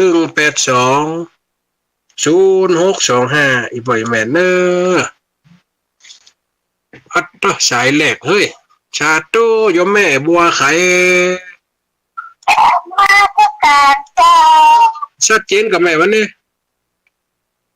ส่วนดาลูกที่พระเจ้าสัจเจนดีเจ้าชาตู้ได้ชัดเจนก็ดีใจนะกว่ามันอันนี้นะแม่เนาะโทรเมิ้นได้แม่เล่าไปสายมันอันอย่างก็แม่อันอย่างก็เวลามันน้อยนะอีแม่เนาะเดี๋ยวคนหน่อยนะสัตว์เจ้ายมแม่บัวไข่ตัวหัวจ้างเปลี่ยนสลับซับสายกันไปเนอะสาธุเจริญพรให้หมดรุดไปเจ้า เปลี่ยนดาราหน้าใหม่กันอันนี้ยมแม่บัวไข่สาธุเจริญพรเจ้าแม่ไม่จ่าเจ้าหมดแม่หมดแม่หมดนักหมดหลาทั้งข่าวดีงานหมดใจนะเจ้าไม่ตัดชุนกันนะเจ้าก็ตรงตามไปเนอะตะกี้กับไปตรงซานนี่แม่สาธุเนอะจ้าขอบคุณแม่นะเนอะขอบคุณเจ้าสาธุเจ้าสาธุขอบคุณเจ้าสาธุไปใครอีกฮัลโหลเจริญพรเด้อจัดตู้เจริญพรไฟจ้า065ตั้งไปโอ้เราเข้าสนุกจังเลยก็เนี่ยไฟจ้าโยมแม่ยาวโยมแม่ก็อำเภองาวเจ้าโยมแม่ก็อำเภองาวอยู่บ้านยังแม่บ้านแหงเจ้ากับบ้านแหงเหนือวันนี้แหงเหนือแหงใต้ไหนแม่เนาะนี่กับไปจัดมันทั้งปุ่นนะเจ้าไปแต่เนี่ยเขาบ้านแหงกับไปอยู่เอามาวัดหลวงพ่อก็เจ้าวัดนั่นได้ไปวัดหลวงพ่อมาท่านเนี่ยไปแอววัดต้นตองกับท่านเนี่ยไปเตะวัดต้นตองเตือนวัดต้นตองวัดพระครูบุญวัดพระครูบุญยิงวัดครูยิงแม่น่าสาธุนะโยมแม่เด้อเจ้าทั้งทุกวันเลยเจ้ากันวันทุกวันที่กันที่จะฟังกันมากแต่ว่าเพิ่นก็มาโทรมากันเนาะสาธุโทรให้อำเภองาวมาโทรให้คนเป็นน้องเติมเมืองงาวเด้อสาธุโยมแม่เด้อสาธุเจ้าสาธุเด้อหลายสายนักกินพี่น้องเติมเมืองงาวเนาะโยมแม่ อันอย่างเขานั่นไปกว่ามันใครชัดเจนนี่นะยันยมแม่นวัดอย่างก็บ้านอย่างก็ยมแม่แสงจันทร์น่ะสัตว์ตู้แม่สายทองบ้านโฮงละปูนจำได้กาเบอร์โทรถ้าว่าเขาเบอร์โทรหันมันนี่ก็จำอ่ะสัตว์ตู้เลยยมแม่เนอะเปิดวางไว้อย่างฮะติดเห็นน้อยเดียวยมแม่สายทองยมแม่สายทองบ้านห้องละปูนตะกี้โทรสายรูดไปแบบมันถ้าจนกันห้องจนกันกับวันนั้นเสร็จเมืองน่านก็โทรมาตะกี้สัตว์ตู้ยมแม่สมบูรณ์วัดไร่ศิลาทองเจ้าไว้สาเจ้าสาธุยมแม่เด้อชัดเจนอะไรวะเนี่ยเจ้ามันก็เป็นบางครั้งใครชดออกเสียงล่ะเจ้าบางครั้งเสียงมันบ่พดเสียงพระอาจารย์บ่พดนะคะมันอันเพราะว่ามัน3 ทอดนี่แม่นเพราะว่าอาจารย์มันใจลำโพงจอลำโพงมันจะหายระหว่างทางไปอย่างนี้นะเจ้ามันก็เหมือนที่เขากัดดังเดียวอู้หยังนั่นน่ะตอนนั้นนั่นน่ะเจ้าสาธุเด้อโยมแม่เจ้าโอ้ยเจ้าโยมแม่สมบูรณ์ถ้าว่าอู้ได้ชัดเจนอีแม่ว่านะถ้าว่าขึ้นเสียงถ้าว่าเสียงมันจะเปิ้นเฮาว่าไฮไฟหรือว่าเสียงมันประมวลบัดตันนี่แม่มันเก็บตันเพราะลำโพงต่อลำโพงออกลำโพงแห่งคำสาธุโยมแม่สายทองบ้านห้องซอกี้รูดไปเลยอ่ะเจ้าน่ะแม่มันรูดไปหาตะเกกำลังอู้ได้เห็นนิ้วเดียวนั่นเดียวเจ้าสักเจนจี98 75เจ้ามี3อยู่โยมแม่สายทองบ้านห้องหันเฟซอีแม่อยู่นะละกายแม่ไทยจำนำเล่นละหันอยู่นะอันใดเฟซโยมแม่สายทองน่ะกะหันขึ้นมาเตือนอยู่นะโยมแม่แบบนั้นมีลายกระม่อนเจ้าหลานเป็นโหโยมแม่น่ะนะว่านี่แม่สายทองเจ้าไปอยู่บ้านลูกบ้านลูกปู่คนนั้นตะบนระยะเลยมีของเรียนที่นั่นเด็ดเนาะแต่ก็ไม่อยู่บ้านวิการนะอยู่แม่อยู่บ้านวิการตะบนมันโน่คนพวกจอละปูนเจ้าสาธุโยมนะสักเกียรติเนอะเป็นกำลังใจเนอะแต่โชคเจ้ากับไว้สาเจ้า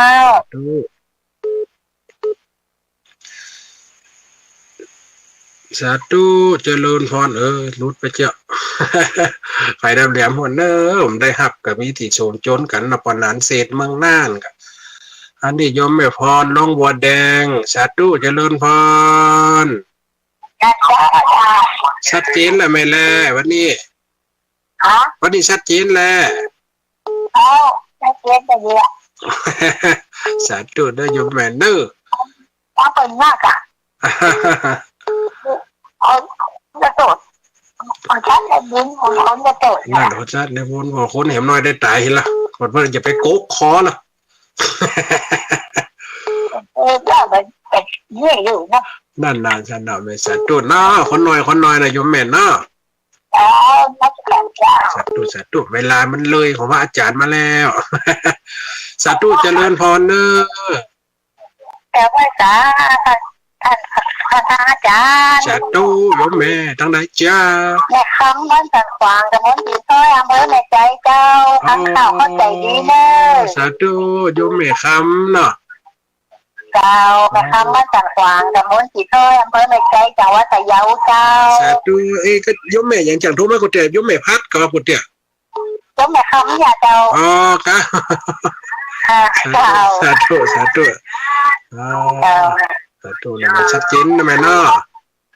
เจ้าจะทำพังตลอดไหมเจ้า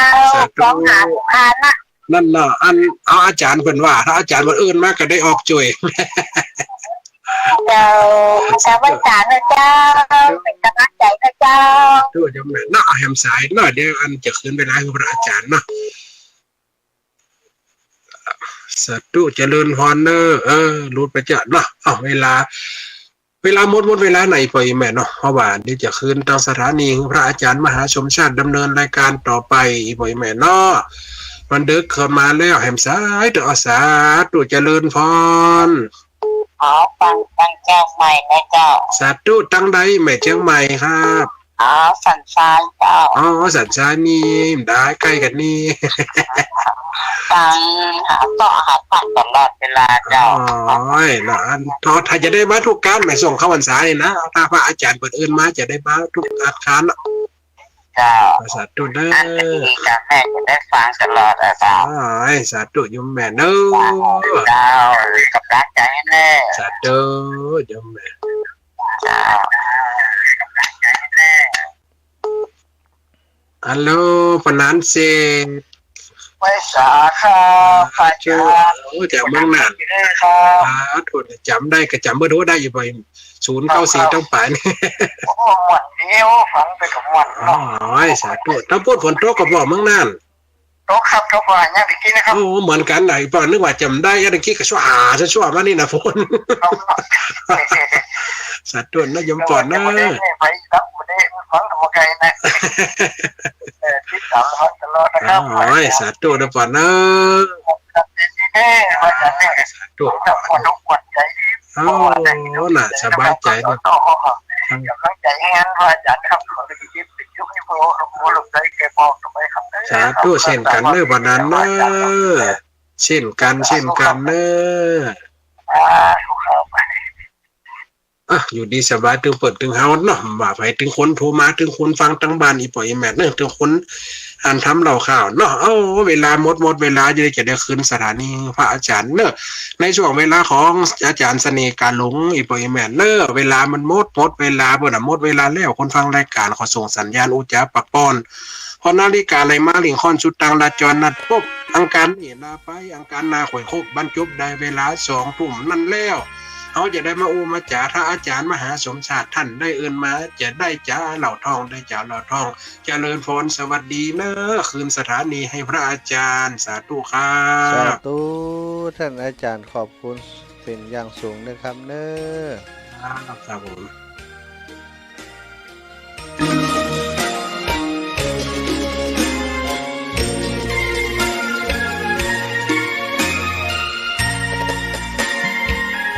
ดอกบัวดอกหนึ่ง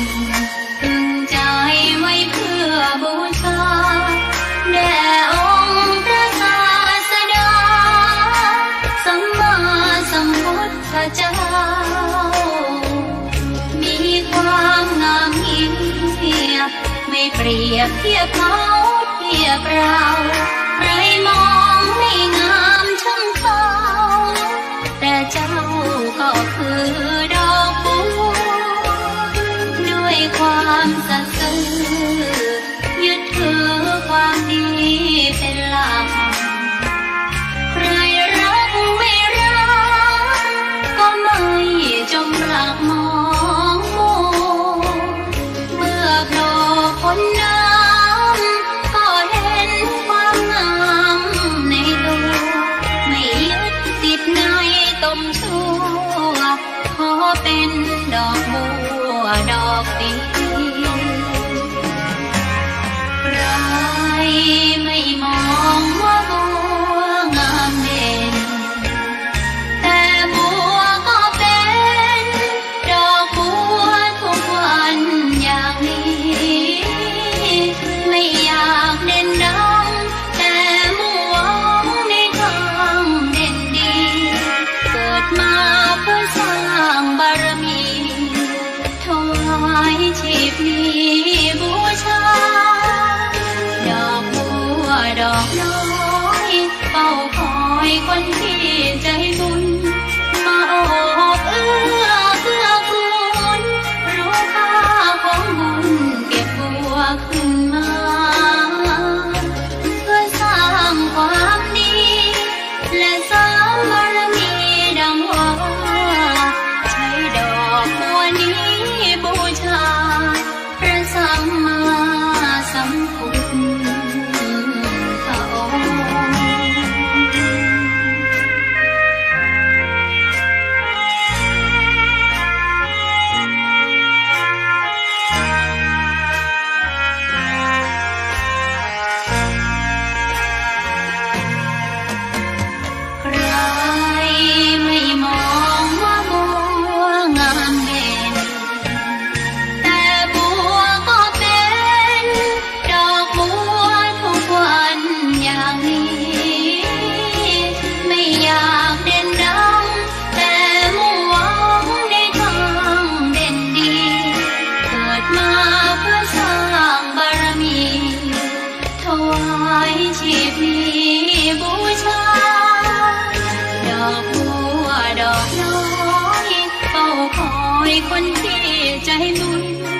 มาโอบเอื้อ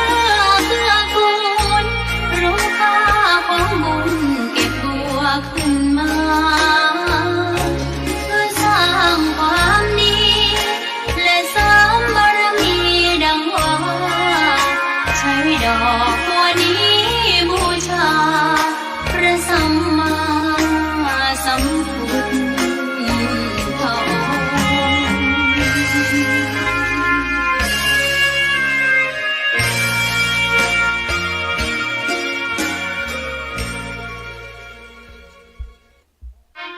ธรรมะสวัสดีกับศรัทธาญาติโยมเท่าแก่ที่ปล่อยแม่ทุกท่านทุกคนเด้อที่ติดตามรับฟังรายการสารธรรมเมื่อค่ำยามคืนนะสารธรรมยามดึก ดึกแล้วนะเวลาตอนนี้21 นาฬิกา 7-8 นาทีแล้วศรัทธาญาติโยมถือว่าเป็นช่วงเวลาของเมื่อค่ำยามคืน ลิ้วเพลงธรรมถูกถ้อยคำเข้าถึง จบลง จิต ไป ใจ แล้วก็เป็ ฟั น งรายการวิทยุเสียงใสส่งถึงใจไปสู่ปลายนาสารธรรมน้อมนำเอาศาสดาบอกผู้คนทั่วลาหันมาเข้าวัดฟังธรรม โดยเฉพาะในเรื่อง เสีย ข ง องศิ นี้ ลป เป็น วัฒ คลื่น น ธรรมะจากใจส่งถึงบ้านไกลบ้านไกลฟังได้สุขใจ บท ล้ ประพันธ์ถึงข่าวนี้ ำยามดึกดื่ เป็นร้อย น กว่าเรื่อง บนคืนมีงานต้องทำเป็นคลื่นสารธรรมเน้น ส ย้ งสัย ำธรร จะ มะ เพลงโอเคปิดแล้วเนอะเพลงล่ะ ขอบคุณ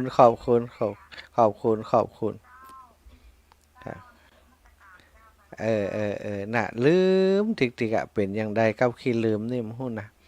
ยังมันเท่ากับเตือนนี่ อายุ16 ปีอยู่ขี้ลืมตะ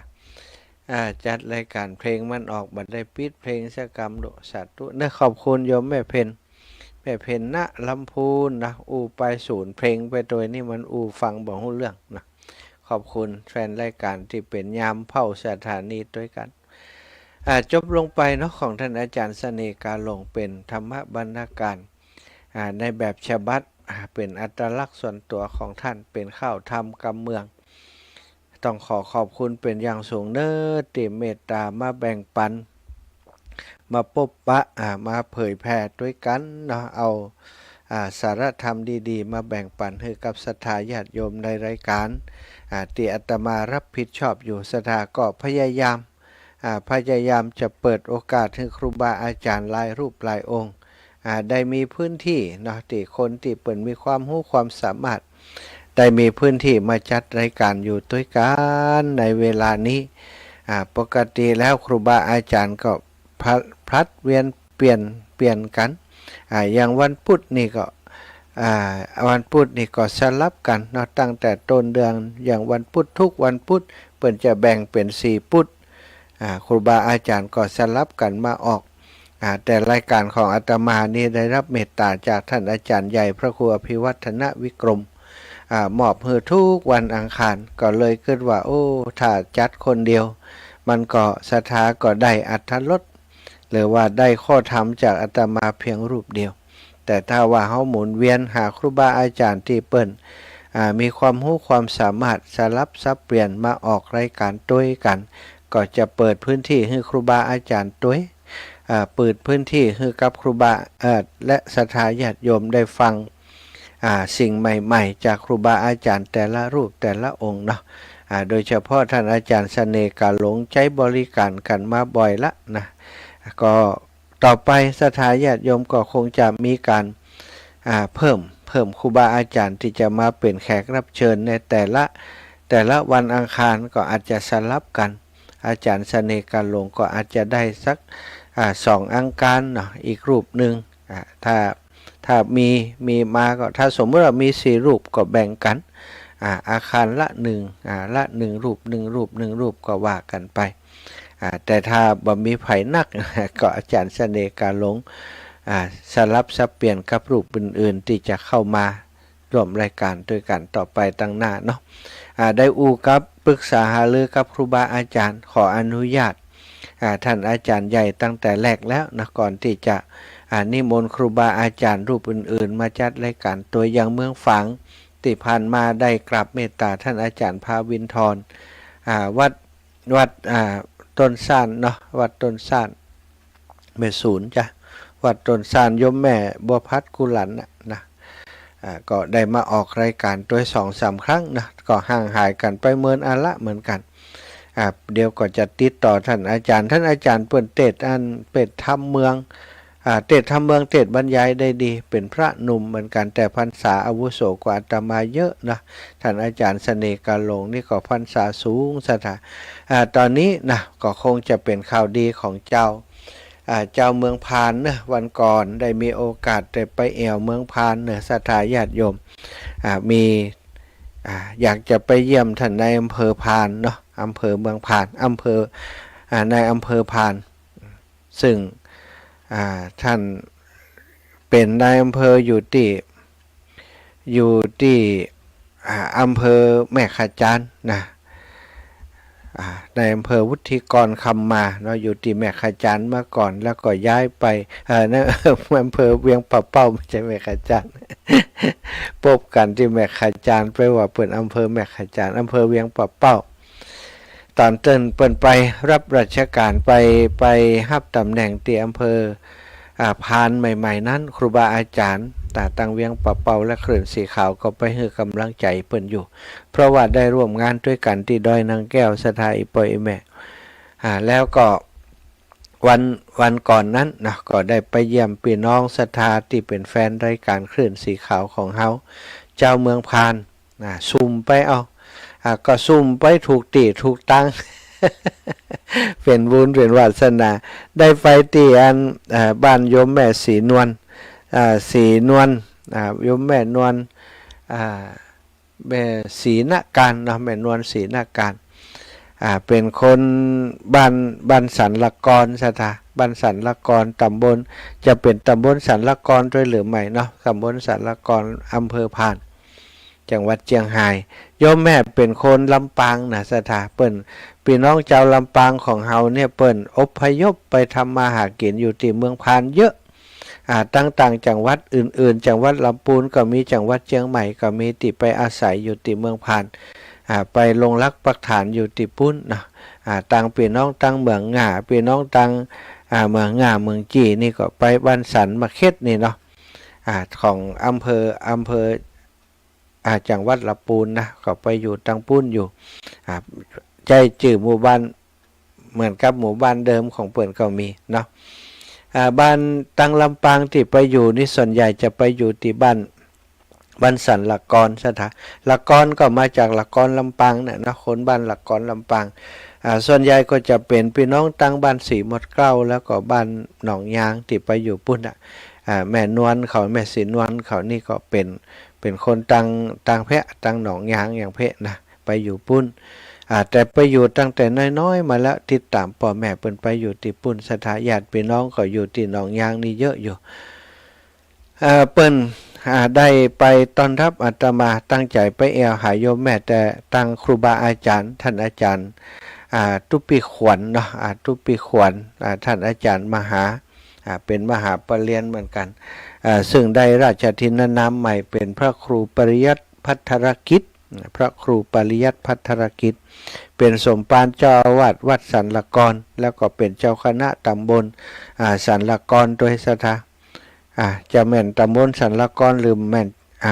บ่ฮู้เนาะจำมาได้ ถ้าผิดอย่างใดเดี๋ยวพี่น้องเมืองพานโทรมาท่วงเอาเนอะแม่นวลบอกเอาเนอะก็ได้ไปเยี่ยมท่านอาจารย์ได้ไปที่วัดของท่านอาจารย์โอ้วัดเปิ้นสะอาดสะอาดเอี่ยมศรัทธาญาติโยมเปิ้นตกแต่งสถานที่วัดวาอารามได้สะอาดน่าอยู่น่าอาศัยอาคารสถานที่ทั้งหมดเนาะสะอาดก็ได้ไปแอวไปแวะติหันท่านโยมแม่ศรีนวลเขาแล้วก็ญาติพี่น้องของอีแม่3-4 ค คนได้มาต้อนรับอาตมาได้นำจังหันเจ้าภัตตาหารมาถวาย ก็ได้สนทนาธรรมกับท่านอาจารย์หลายเรื่องหลายประการท่านอาจารย์เป็นพระสงฆ์รุ่นใหม่แต่ว่ามีอาวุโสพอสมควรเนาะจะพรรษาเกือบจะเศร้าแล้วก็ท่านอาจารย์นี่10 กว่าพรรษา10 กว่าได้เป็นเจ้าคณะตำบลในพื้นที่ของท่านเป็นสมภารเจ้าอาวาสพระนักพัฒนา แล้วก็เป็นครูสอนปริยัติที่ทำตัวสถาก็ได้ไปพบไปปะไปอู่ไปจากกระเปิ่นว่าโอ้ต่างเมืองพานนิสทาญาติโยมเหนียวแน่นเวลามีกิจกรรมคลื่นสีขาวเนี่ยได้ไปร่วมกิจกรรมมาโดยตลอดไปครั้งหนึ่งนี่เป็น10 รถตู้ก็มีพี่น้องต่างเมืองพานของเฮาอยู่หลายหมู่บ้านก็เลยอู้กระเปิ่นว่าอนาคตไปหน้านี่ก็อยากจะเจริญจวนครูบาอาจารย์จากต่างเมืองพานเนี่ยไปจัดรายการโดยพ่องเองนะเจริญปอนแม่จ้าแม่กูปีมาหัวจ้างจะชดมาหนองห้าก่อนสดกามสดยังไงวะจะไปชอบกินกาแฟทั้งพุ่นน่ะเราสัตว์ตัวนะแม่นะสัตว์ตัวเจ้าก็ได้ไปได้อู้กับท่านอาจารย์ไว้พ่องละเนาะว่าจะนิมนต์ท่านอาจารย์เปลี่ยนไปได้ก็ใจเนาะถ้านิมนต์ท่านอาจารย์เข้ารายการจัดรายการด้วยกันเพราะว่าพี่น้องเมืองพานเปิดฟังรายการกันเยอะก็อยากจะให้ตังเมืองพานนี่มีครูบาอาจารย์ที่จัดรายการด้วยคลื่นสีขาวพ่องเพื่อความหลากหลายแล้วก็อีกอย่างหนึ่งเนี่ยจะได้เปิดโอกาสให้ในพื้นที่ของเมืองพานเนี่ยเนาะได้มีพื้นที่ได้มีครูบาอาจารย์ที่มาจัดรายการโดยเพื่อมีกิจกรรมการงานของพี่น้องต่างเมืองพานเนี่ยอาจารย์เปิ้นก็จะได้เป็นกระบอกเสียงให้พี่น้องต่างเมืองพานโดยตลอดถึงพระสงฆ์องค์สังฆเจ้าครูบาอาจารย์ต่างเมืองพานก็จะได้มีพื้นที่ประชาสัมพันธ์ข่าวสารงานบุญของเปิ้นมาในรายการของเฮาพ่องนะความจริงวันนี้ก็จะประสานงานกับเปิ้นแต่เจ้าว่าจะชวนเปิ้นออกรายการตัวอยู่แต่พอดีว่าวันนี้ท่านอาจารย์โยมยายนะของท่านโยมยายของท่านอาจารย์บัดสบายท่านอาจารย์ต้องไปดูแลที่โรงพยาบาลไปเฝ้าดูแลอำนวยการอยู่ก็เลยว่าเปิ้นขออนุญาตว่าเป็นอาทิตย์หน้าเน้อท่านอาจารย์มาหานะก็คิดว่าอาทิตย์หน้าถ้าบ่มีอย่างติดขัดเนาะท่านอาจารย์พระครูปริยัติภัทรกิจตัวแทนของครูบาอาจารย์จากอำเภอพานจะได้มาพบปะกับพี่น้องนะพบปะกับพี่น้องเขาก็จะได้ร้องฟังแต่เปิ้นเป็นคนที่มีความรู้ความสามารถหลากหลายเหมือนกันเนอะสถาเป็นพระสงฆ์รุ่นใหม่ที่มีความรู้กว้างขวางในหลายๆด้านเนาะจัดกิจกรรมที่วัดของเปิ้นนี่แต่ละอย่างนี่เป็นตัวแทนของอำเภอเป็นตัวแทนของจังหวัดเชียงรายไปประกวดไปแข่งขันนะได้รางวัลมามากมายเหมือนกันเป็นพระครูหมาดใหม่ๆเพิ่งฉลองไปเมื่อบ่เมินเนี้ยเนาะฉลองไปเมื่อบ่เมินนี้ก็จะได้นิมนต์นะถวายเวลาให้กับครูบาอาจารย์ในช่วงของวันอังคารที่อาตมาภาพจัดรายการนี้เนาะอันนี้ก็แจ้งเป็นข่าวล่วงหน้าเป็นน้องต่างเมืองน่านนะก็รอคอยอีกสักช่วงหนึ่งอาตมาภาพและท่านอาจารย์ใหญ่พระมหานุปดลสุวรรณเมธีได้สนทนาอูจากันว่าจะร่วมกับตั้งคลื่นสีขาวเนี่ยเนาะได้นิมนต์ครูบาอาจารย์จากต่างเมืองน่านมาเข้ารายการโดยรู้สึกว่าจะเป็นพระมหาเถระพระผู้ใหญ่ที่เปิ้นสนใจจะมีพื้นที่ในการสื่อสารในการเผยแพร่พระธรรมคำสั่งสอนของพระพุทธเจ้ากับเครือข่ายคลื่นสีขาวของเฮาด้วย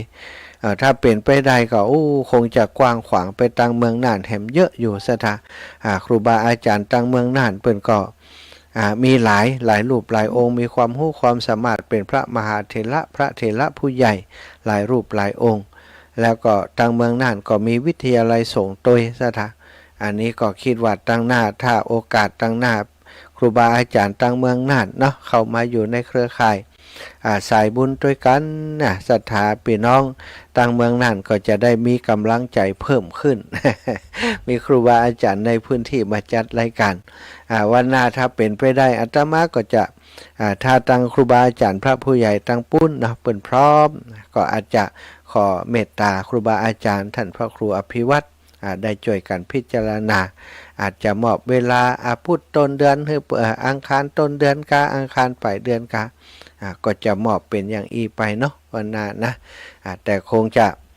ชิมลองด้วยกันก่อนถึงเปิ่นถึงตัวท่านครูบาอาจารย์เปิ่นมาลองจัดดูก่อนโอ้ถ้าจัดละม่วนดันสันเล่าเปิ่นอยากจะอยู่ด้วยกันอยากจะจัดด้วยกันไปยาวไปก็จะถ้าจะได้มีกราบเมตตาได้อูจากันในหลักการในรายละเอียดต่างๆต่อไปก็แจ้งให้เป็นข่าวดีให้กับพี่น้องต่างเมืองนั่นเนอะพยายามจะเปิดโอกาสให้ทุกพื้นที่ที่มีศรัทธาญาติโยมฟังรายการเป็นแฟนรายการอยู่เนี่ยมีพระนักเทศน์นักปาฐกถาหรือว่านักจัดรายการในพื้นที่มาแจมกับครอบครัวขึ้นสีขาวเฮาพ่องมันจะได้ม่วนเนาะศรัทธาญาติโยมโอ้หลวงพ่อวัดเฮานะกะ ตั้งเชียงใหม่ตั้งหลับปูนตั้งเชียงไฮ้ก็จะได้ฟังโอ้เนี่ยครูบาอาจารย์ตั้งเมืองน่านเพิ่นอย่างอีรู้ม่วนดีนะมันจะได้ฟังกันครอบคลุมเนาะศรัทธาอาตมาก็พยายามจะเป็นสื่อกลางคอยประสานงานให้กับครูบาอาจารย์เนาะสร้างสีสันสร้างบรรยากาศต่างๆให้มันเกิดขึ้นให้มันครอบคลุมพื้นที่8จังหวัดภาคเหนือจริงๆตึงศรัทธาญาติโยมแล้วก็ตึงครูบาอาจารย์ที่จะมาร่วมกิจกรรมกันต้องขอบคุณเนอะศรัทธาที่เฮาได้ร่วมโดยช่วยกันในกิจกรรมต่างๆของครอบครัวคลื่นสีขาวมีศรัทธาญาติโยมแฟนรายการเพิ่มขึ้นนะจากสถิติจากอย่างต่างๆแม้กระทั่งจากคนที่โทรมาเนี่ยศรัทธาก็มีคนใหม่ๆโทรมาเพิ่มขึ้นตะกี้นี่ฟังจากท่านอาจารย์เสน่ห์กาลงโอ้ได้ยินมีศรัทธาจากตรงนั้นตรงนี้โทรเข้ามาก็ต้องขอบคุณทุกคนทุกท่านที่โทรเข้ามาในรายการเนาะเอาศรัทธาญาติโยมพบปะกันแล้ววันนี้ก็เอาเรื่องใกล้ตัวเนาะเรื่องใกล้ตัวของเฮาทุกท่านทุกคนทำอยู่ทุกวันก็คือการฮื้อตานการฮื้อตานบางพ่องก็ตื่นเจ้ามาใส่เข้าบาตรใส่เข้าพระเจ้าใส่เข้าบาตรทำกิจกรรมต่างๆห้อยห้อมบุญสร้างบุญสร้างกุศลตึงศีลตึงตานตึงภาวนาทำกันสะสมกันทุกวันวันนี้ก็จะอู้ถึงหัวข้อเรื่องเกี่ยวกับตานนี่แหละเนาะทรัพย์ปุริสทานทรัพย์ปุริสทาน8ประการทรัพย์ปุริสทานมีอยู่8ประการศรัทธาทานที่สัพพบุรุษเปิ้นชอบทำหรือว่าทำอยู่ทรัพย์ปุริสทาน8ประการคือ1ทานนั้นต้องเป็นของคือการฮื้อของสะอาดข้อที่1ฮื้อของสะอาดข้อที่2ฮื้อของที่ประณีตข้อที่3ฮื้อตามการตามเวลาข้อที่4ฮื้อของที่สมควรของที่เหมาะสมข้อที่5เลือกที่จะฮื้อข้อที่6ฮื้อเป็นประจำฮื้อตลอดเวลาฮื้อเป็นประจำทุกวันทุกเวลาเป็นคนที่ชอบฮื้อทานทุกวันทุกเวลาข้อ7เมื่อฮื้อทานอยู่นั้นก็มีจิตใจที่ผ่องใส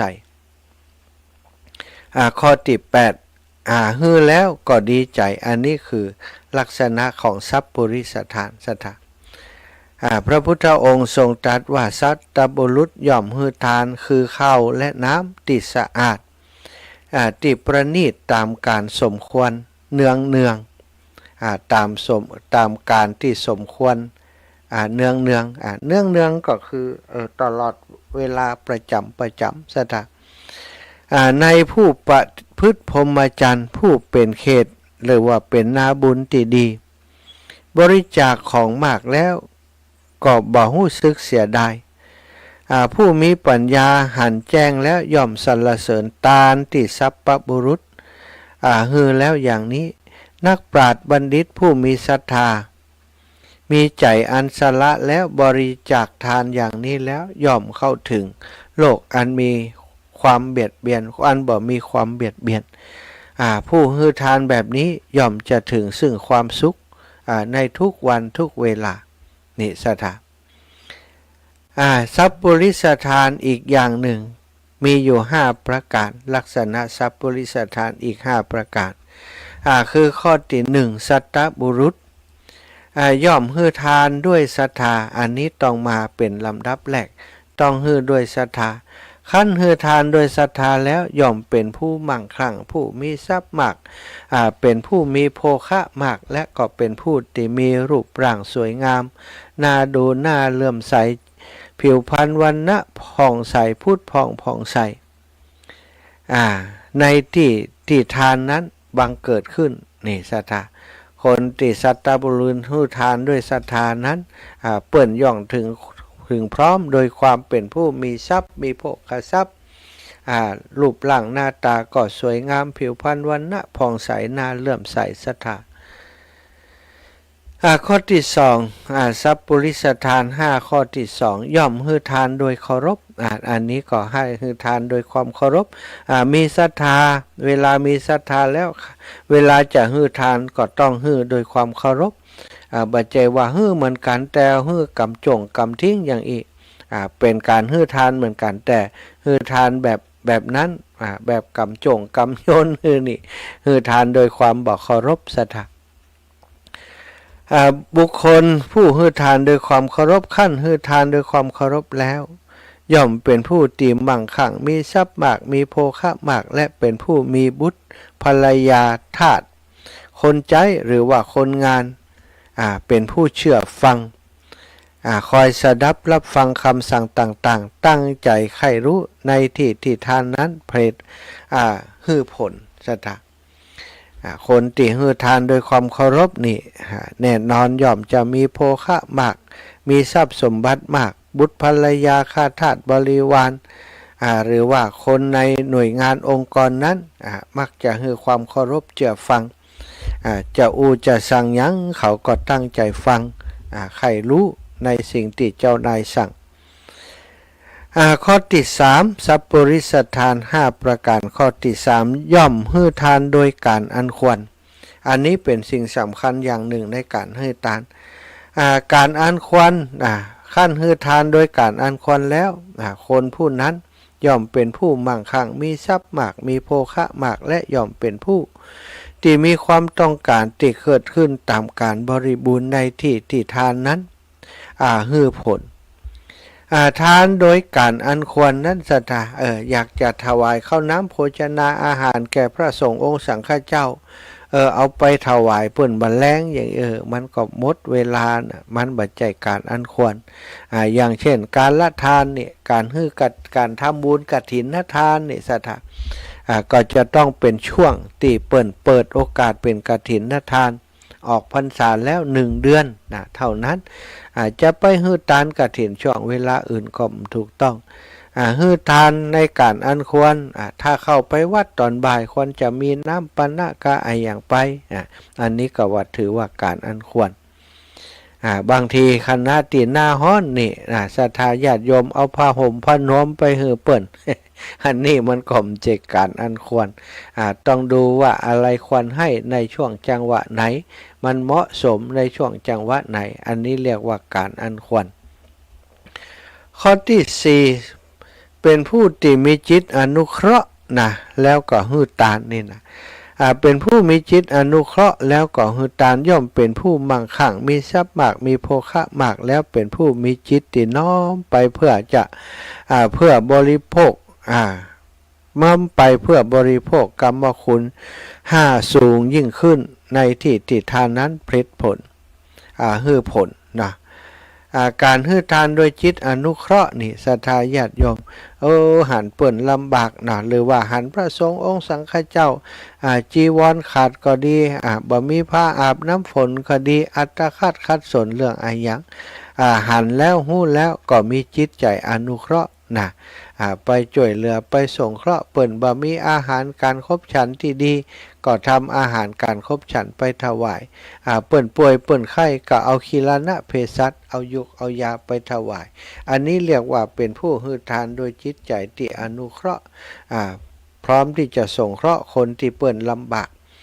ถ้าเป็นพระสงฆ์ก็เป็นคีลานะเภสัชเป็นเจ้าบ้านเปิ่นลำบากไอ้อย่างก็เอาไปช่วยเหลือเปิ่นตามความกำลังของเฮานะแล้วก็ข้อที่5นี้สำคัญย่อมฮื้อตานโดยบักกระทบตนและก็ผู้อื่นบักกระทบตนและกระทบผู้อื่นอย่างใดโอ้เฮาก็ลำบากอยู่จะตังก็บ่มีใจไปเอาตังที่มีอยู่จะกินป้อมแหนมกินเอาไปให้คนอื่นก่อนอย่างอีมันก็สิจะนักล้ำไปแสดงว่าแบบนี้ก็กระทบตนด้วยทำให้ครอบครัวลำบากผู้อื่นในที่นี้ก็อาจจะเป็นคนในครอบครัวกะคนที่เกี่ยวข้องกะบางครั้งทรัพย์สมบัตินี่ยังบ่ได้แบ่งกันกำเตื้อก็เพิ่นจะต้องแบ่งกันคนเกิงเฮาเอาส่วนนั้นไปบริจาคให้เอาดีก็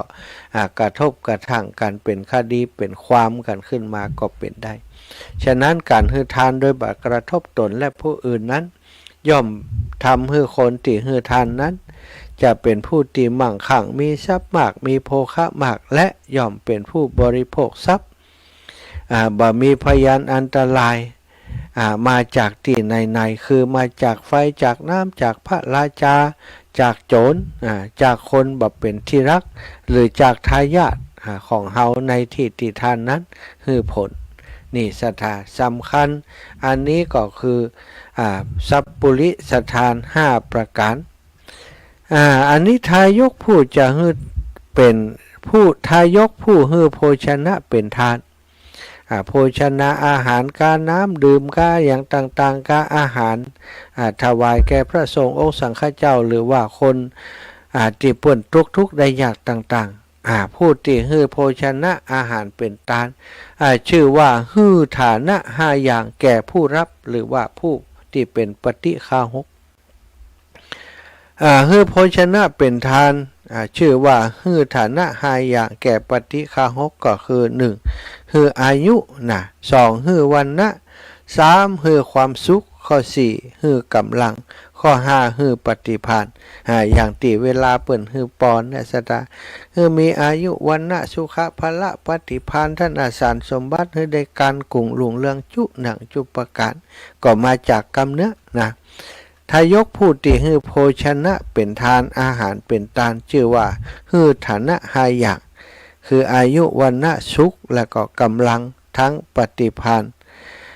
ขั้นให้อายุแล้วย่อมเป็นผู้มีส่วนแห่งอายุทั้งที่เป็นทิพย์นี่ศรัทธาทั้งที่เป็นทิพย์ทั้งที่เป็นของมนุษย์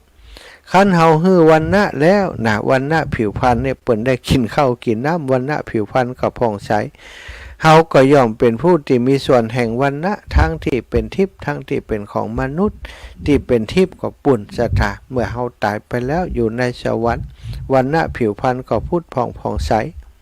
อยู่เป็นมนุษย์ก็เป็นคนที่มีผิวพรรณวรรณะดูมีน้ำมีนวลหน้าผอหน้ามองอย่างอีเป็นต้นเนาะศรัทธาญาติโยมทั้งหลาย เมื่อเฮาให้ความสุขคนอื่นได้กินอิ่มหนำสำราญเปิ่นมีความสุขเปิ่นมีความสุขแล้วเฮาย่อมเป็นผู้ที่มีส่วนแห่งความสุขทั้งที่เป็นทิพย์และทั้งที่ความสุขที่เป็นของมนุษย์ศรัทธาขั้นเฮาให้กำลังเป็นตานแล้วกำลังเป็นตานให้เปิ่นมีกำลังวังชาให้อาหารเปิ่นไปเนาะเปิ่นมีกำลังวังชาย่อมผู้ให้ย่อมเป็นผู้ที่มีส่วนแห่งกำลังทั้งที่เป็นทิพย์ทั้งที่เป็นของมนุษย์แล้วก็ครั้นฮือเฮาฮือปฏิภาณแล้วเปิ่นกินอิ่มหนำสำราญโอ้บ่มีความอดอยากหิวโหยสติปัญญาสมองก็แล่นมีปฏิภาณมีความรู้ความอย่างต่างๆเกิดขึ้นเฮาผู้ที่ได้ฮือปฏิภาณฮืออาหารไปแล้วเปิ่นเกิดปฏิภาณเปิ่นมีกำลังวังชามีปฏิภาณเฮาย่อมเป็นผู้มีส่วนแห่งปฏิภาณ ทั้งที่เป็นทิพย์ทั้งที่เป็นของมนุษย์สัทธาทายกผู้ฮือโภชนะเป็นทานชื่อว่าฮือฐานะห้าอย่างนี่แหละนักปราชญ์ผู้มีปั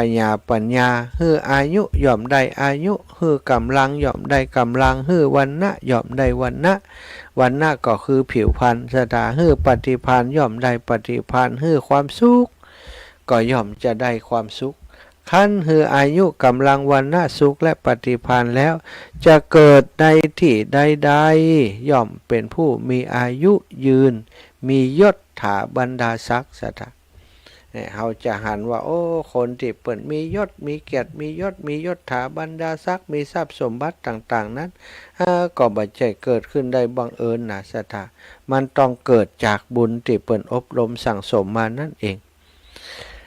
บุคคลฮื้ออาหารชื่อว่าฮื้อกำลังฮื้อปลาชื่อฮื้อผ้าก็ชื่อว่าฮื้อวรรณะฮื้อยานพาหนะชื่อว่าฮื้อความสุขนี่ฮื้อประทีปโคมไฟชื่อว่าฮื้อจักษุและผู้ที่ฮื้อที่พัก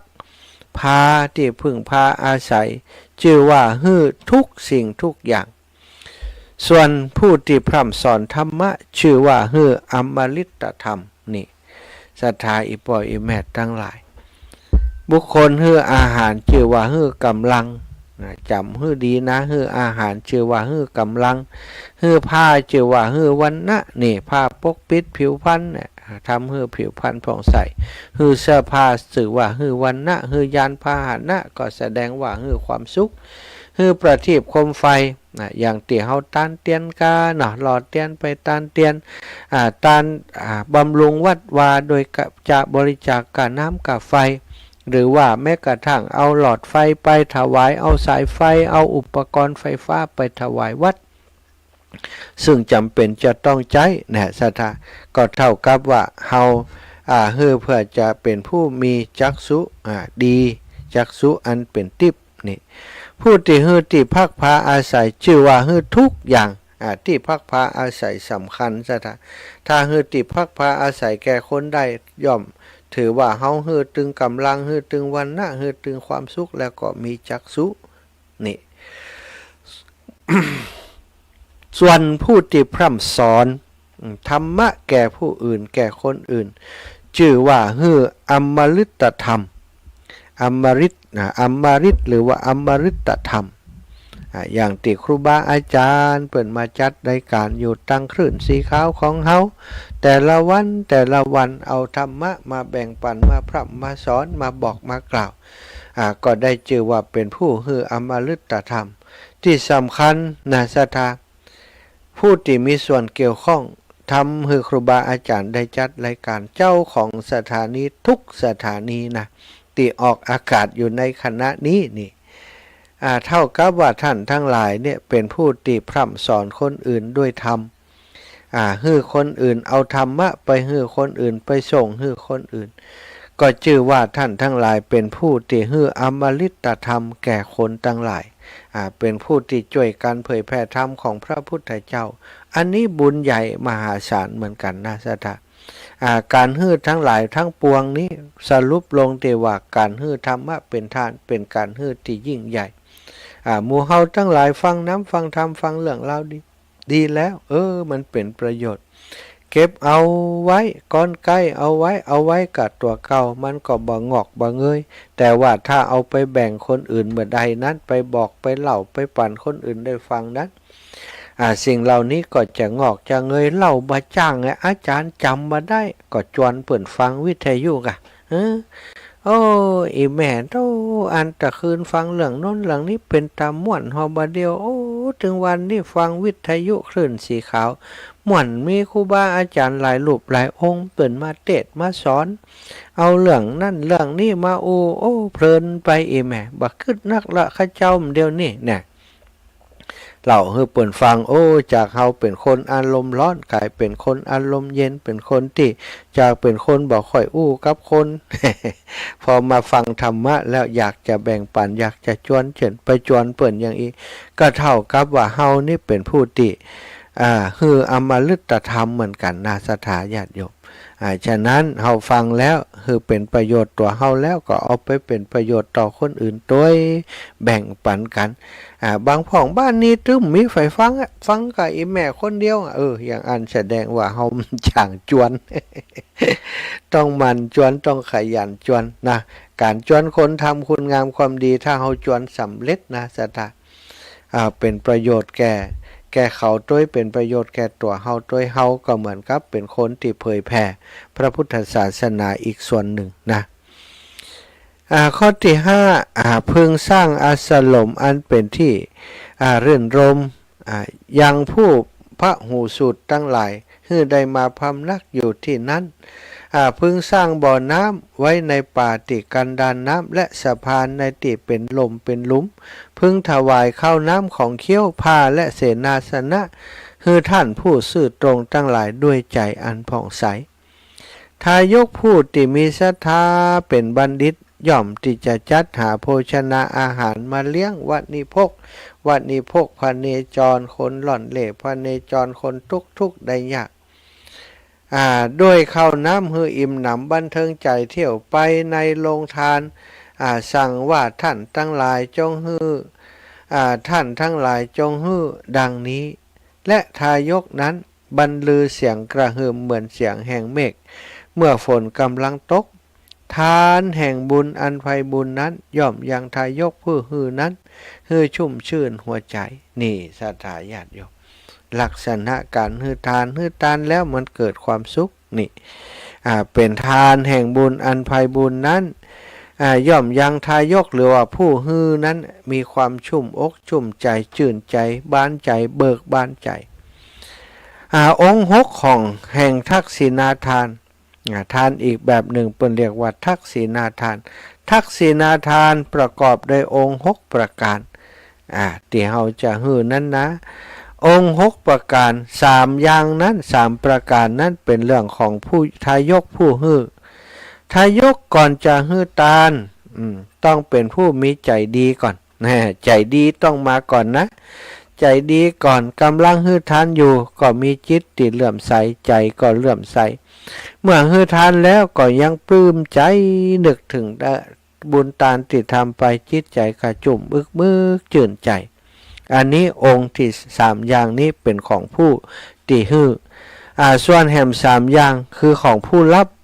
องค์ประกอบของทักษิณาทานของผู้รับก็มี3อย่างเหมือนกันปฏิฆาหกในศาสนานี้คือเป็นผู้ปราศจากราคะ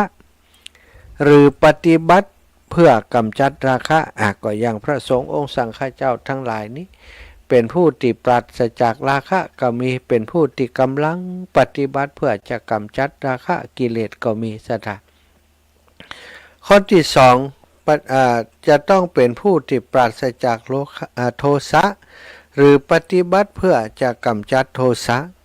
ข้อที่3ของปฏิฆาหกเป็นผู้ปราศจากโมหะหรือ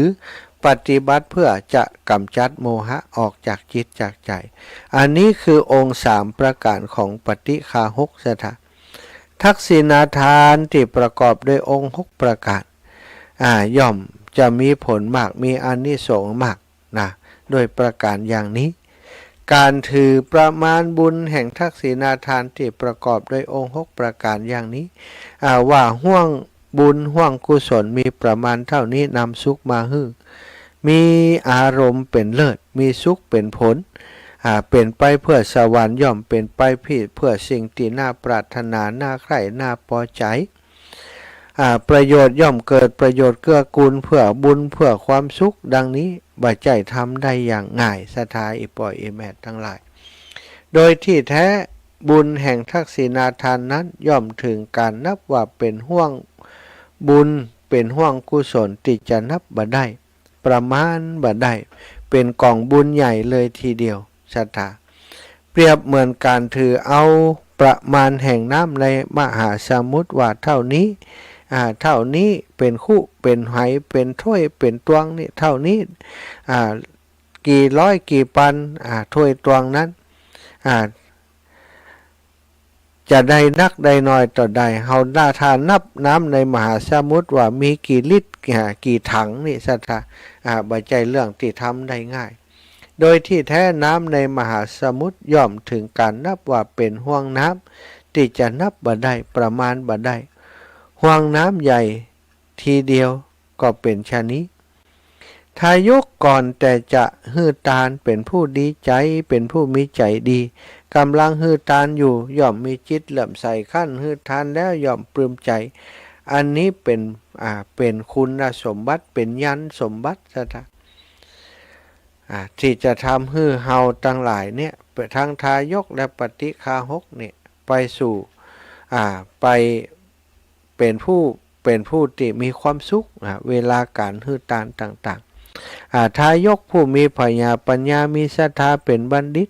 มีใจพ้นจากความตนีเมื่อบำเพ็ญทานอย่างนี้แล้วย่อมเข้าถึงโลกที่เป็นสุขได้สุขได้โดยบ่มีความเบียดเบียนในโลกนั้นนี่ศรัทธาญาติโยมทานที่ฮือดีแล้วเป็นทางไปสู่เทวโลกเทวโลกก็คือสวรรค์ทำ3ประการนี้ก็คือข้อที่1ฮือทานด้วยศรัทธาข้อที่2ฮือทานด้วยความหิริโอตตัปปะข้อที่3ฮือทานอันหาโทษบ่ได้บัณฑิตกล่าวทำ3ประการนี้ว่าเป็นทางไปสู่ไตรทิพย์ชนทั้งหลายย่อมไปสู่เทวโลกโดยหนทางนี้ศรัทธาอีปอยอีแม่ทั้งหลายอูไปอูมาแงะพอเวลาเหลือเวลาอีกบัดนักแล้วที่จะให้ศรัทธาญาติโยมได้โทรเข้ามาเหลือเวลาแห่ม10 นาทีอูกันนักน้อยเพราะว่าบ่ได้อูกันเมินนำสาระมาแบ่งปันเนาะอยากจะมีความสุขก็ฮือทานโดยสติปัญญาโดยความเป็นเรียกว่าสัมมาทิฏฐิเนาะศรัทธาต้องมีศรัทธาต้องมีหิริต้องฮือทานอันหาโทษบ่ได้ถึงจะได้บุญได้กุศลตามที่เฮาต้องการแบ่งเวลาฮือโทรแล้ว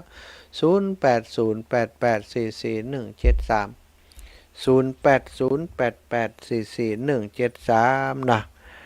โทรสักสาย2สาย3สายก็ได้นะก็คงจะพอมีเวลาแบ่งปันกันอยู่พี่น้องต่างเมืองพานแม่นวลรับแล้วยังพี่น้องต่างเมืองฝังก็ดีต่างเชียงใหม่ก็ดีรับกันแล้วยังถ้ำรับก็โทรมาเน้ออนุโมทนาบุญน้องสาวเนาะน้องจำเนียนกันทาทองได้ร่วมบุญมา300 บาทหอมกำแพงวัดพรหมมงคลตาล้อเนอะสัตตุเจริญปอนโยมแม่เจ้ากลับไหว้สาเด้อเจ้าท่านพระมหาเจ้าแม่สุกแก้วศรีลาพรสิตี้มันหงหลับปุนเนอฟังท่านชนเน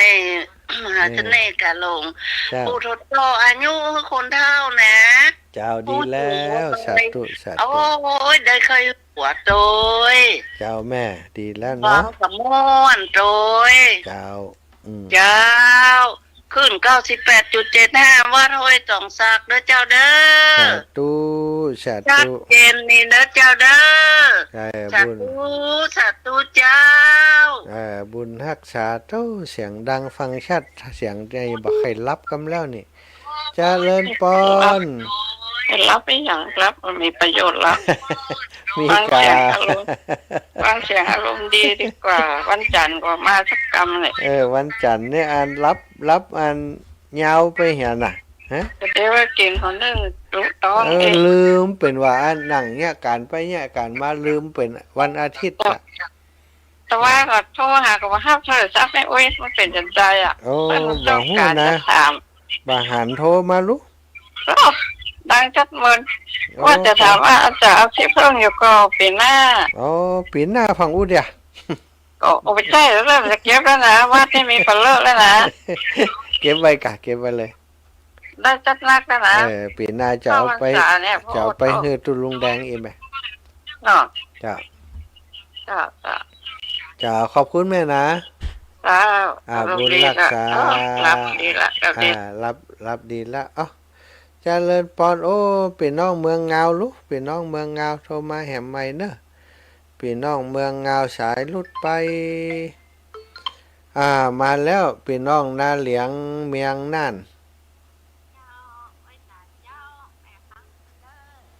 ฟังอยู่เนอชัดเจนดีก่อนเนอ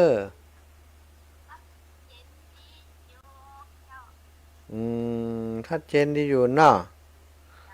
เจ้าขอบคุณอีแม่เนอวันหน้าจะเอาครูบาอาจารย์ตั้งเมืองน่านจัดโดยพ่องเนอ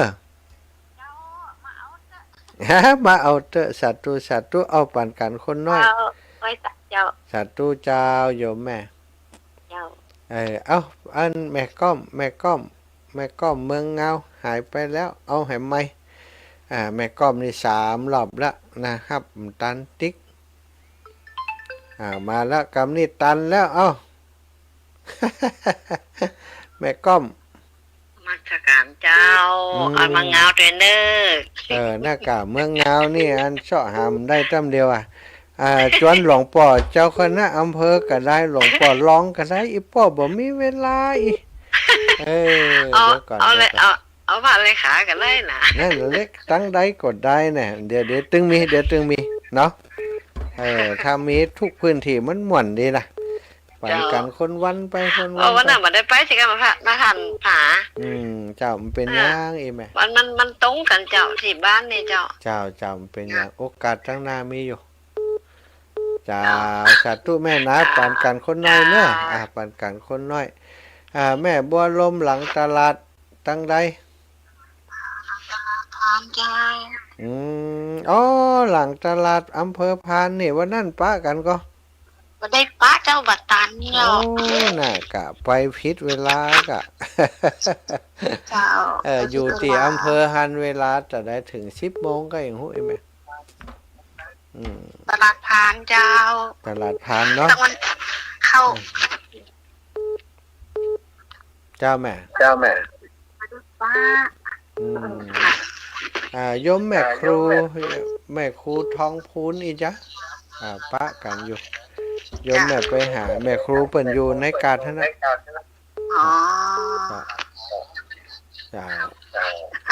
สาธุแม่เจ้าแม่เจริญปอนโอ้พี่น้องตั้งปุ่นหายสายลุดไปเหี่ย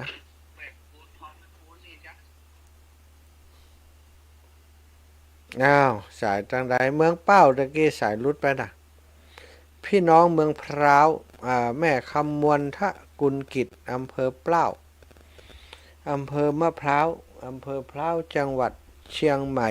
อีแม่ทบมาเห็นไหมแม่คำมวลทะกุลกิจเจริญพร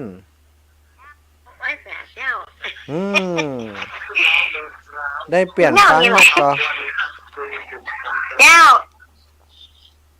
จ้านอนฟังนี่นอนฟังกะนอนฟังนอนฟังดีแล้วลีวิทยุเฮียสัตว์เจ้าบุญฮักษาอีแม่เนอฟังเมินฟังไปติ๊กเนอะเมืองเป้าแล้วมีครูบาอาจารย์กะฟังกูโง่เนี่ยเดี๋ยวจะไปเอาครูบาอาจารย์คืนกับฟังตู้ลุงด้วยเนาะน่ะม่วนกับหลวงปู่เจ้าม่วนเนี่ย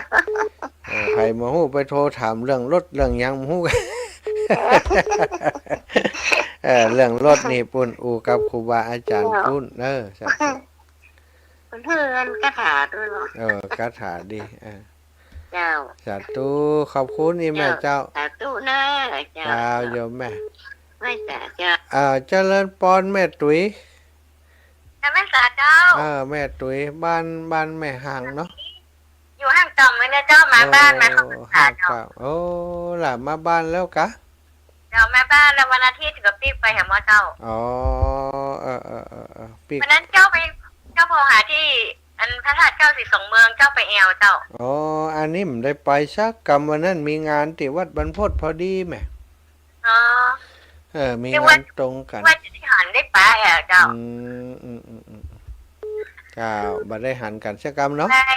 ไปตัววัดพระธาตุดอยเวียงห่อนี่เจ้าอยู่ลุ่มนี่เจ้าพระธาตุดอยเวียงห่อกะเจ้าเจ้า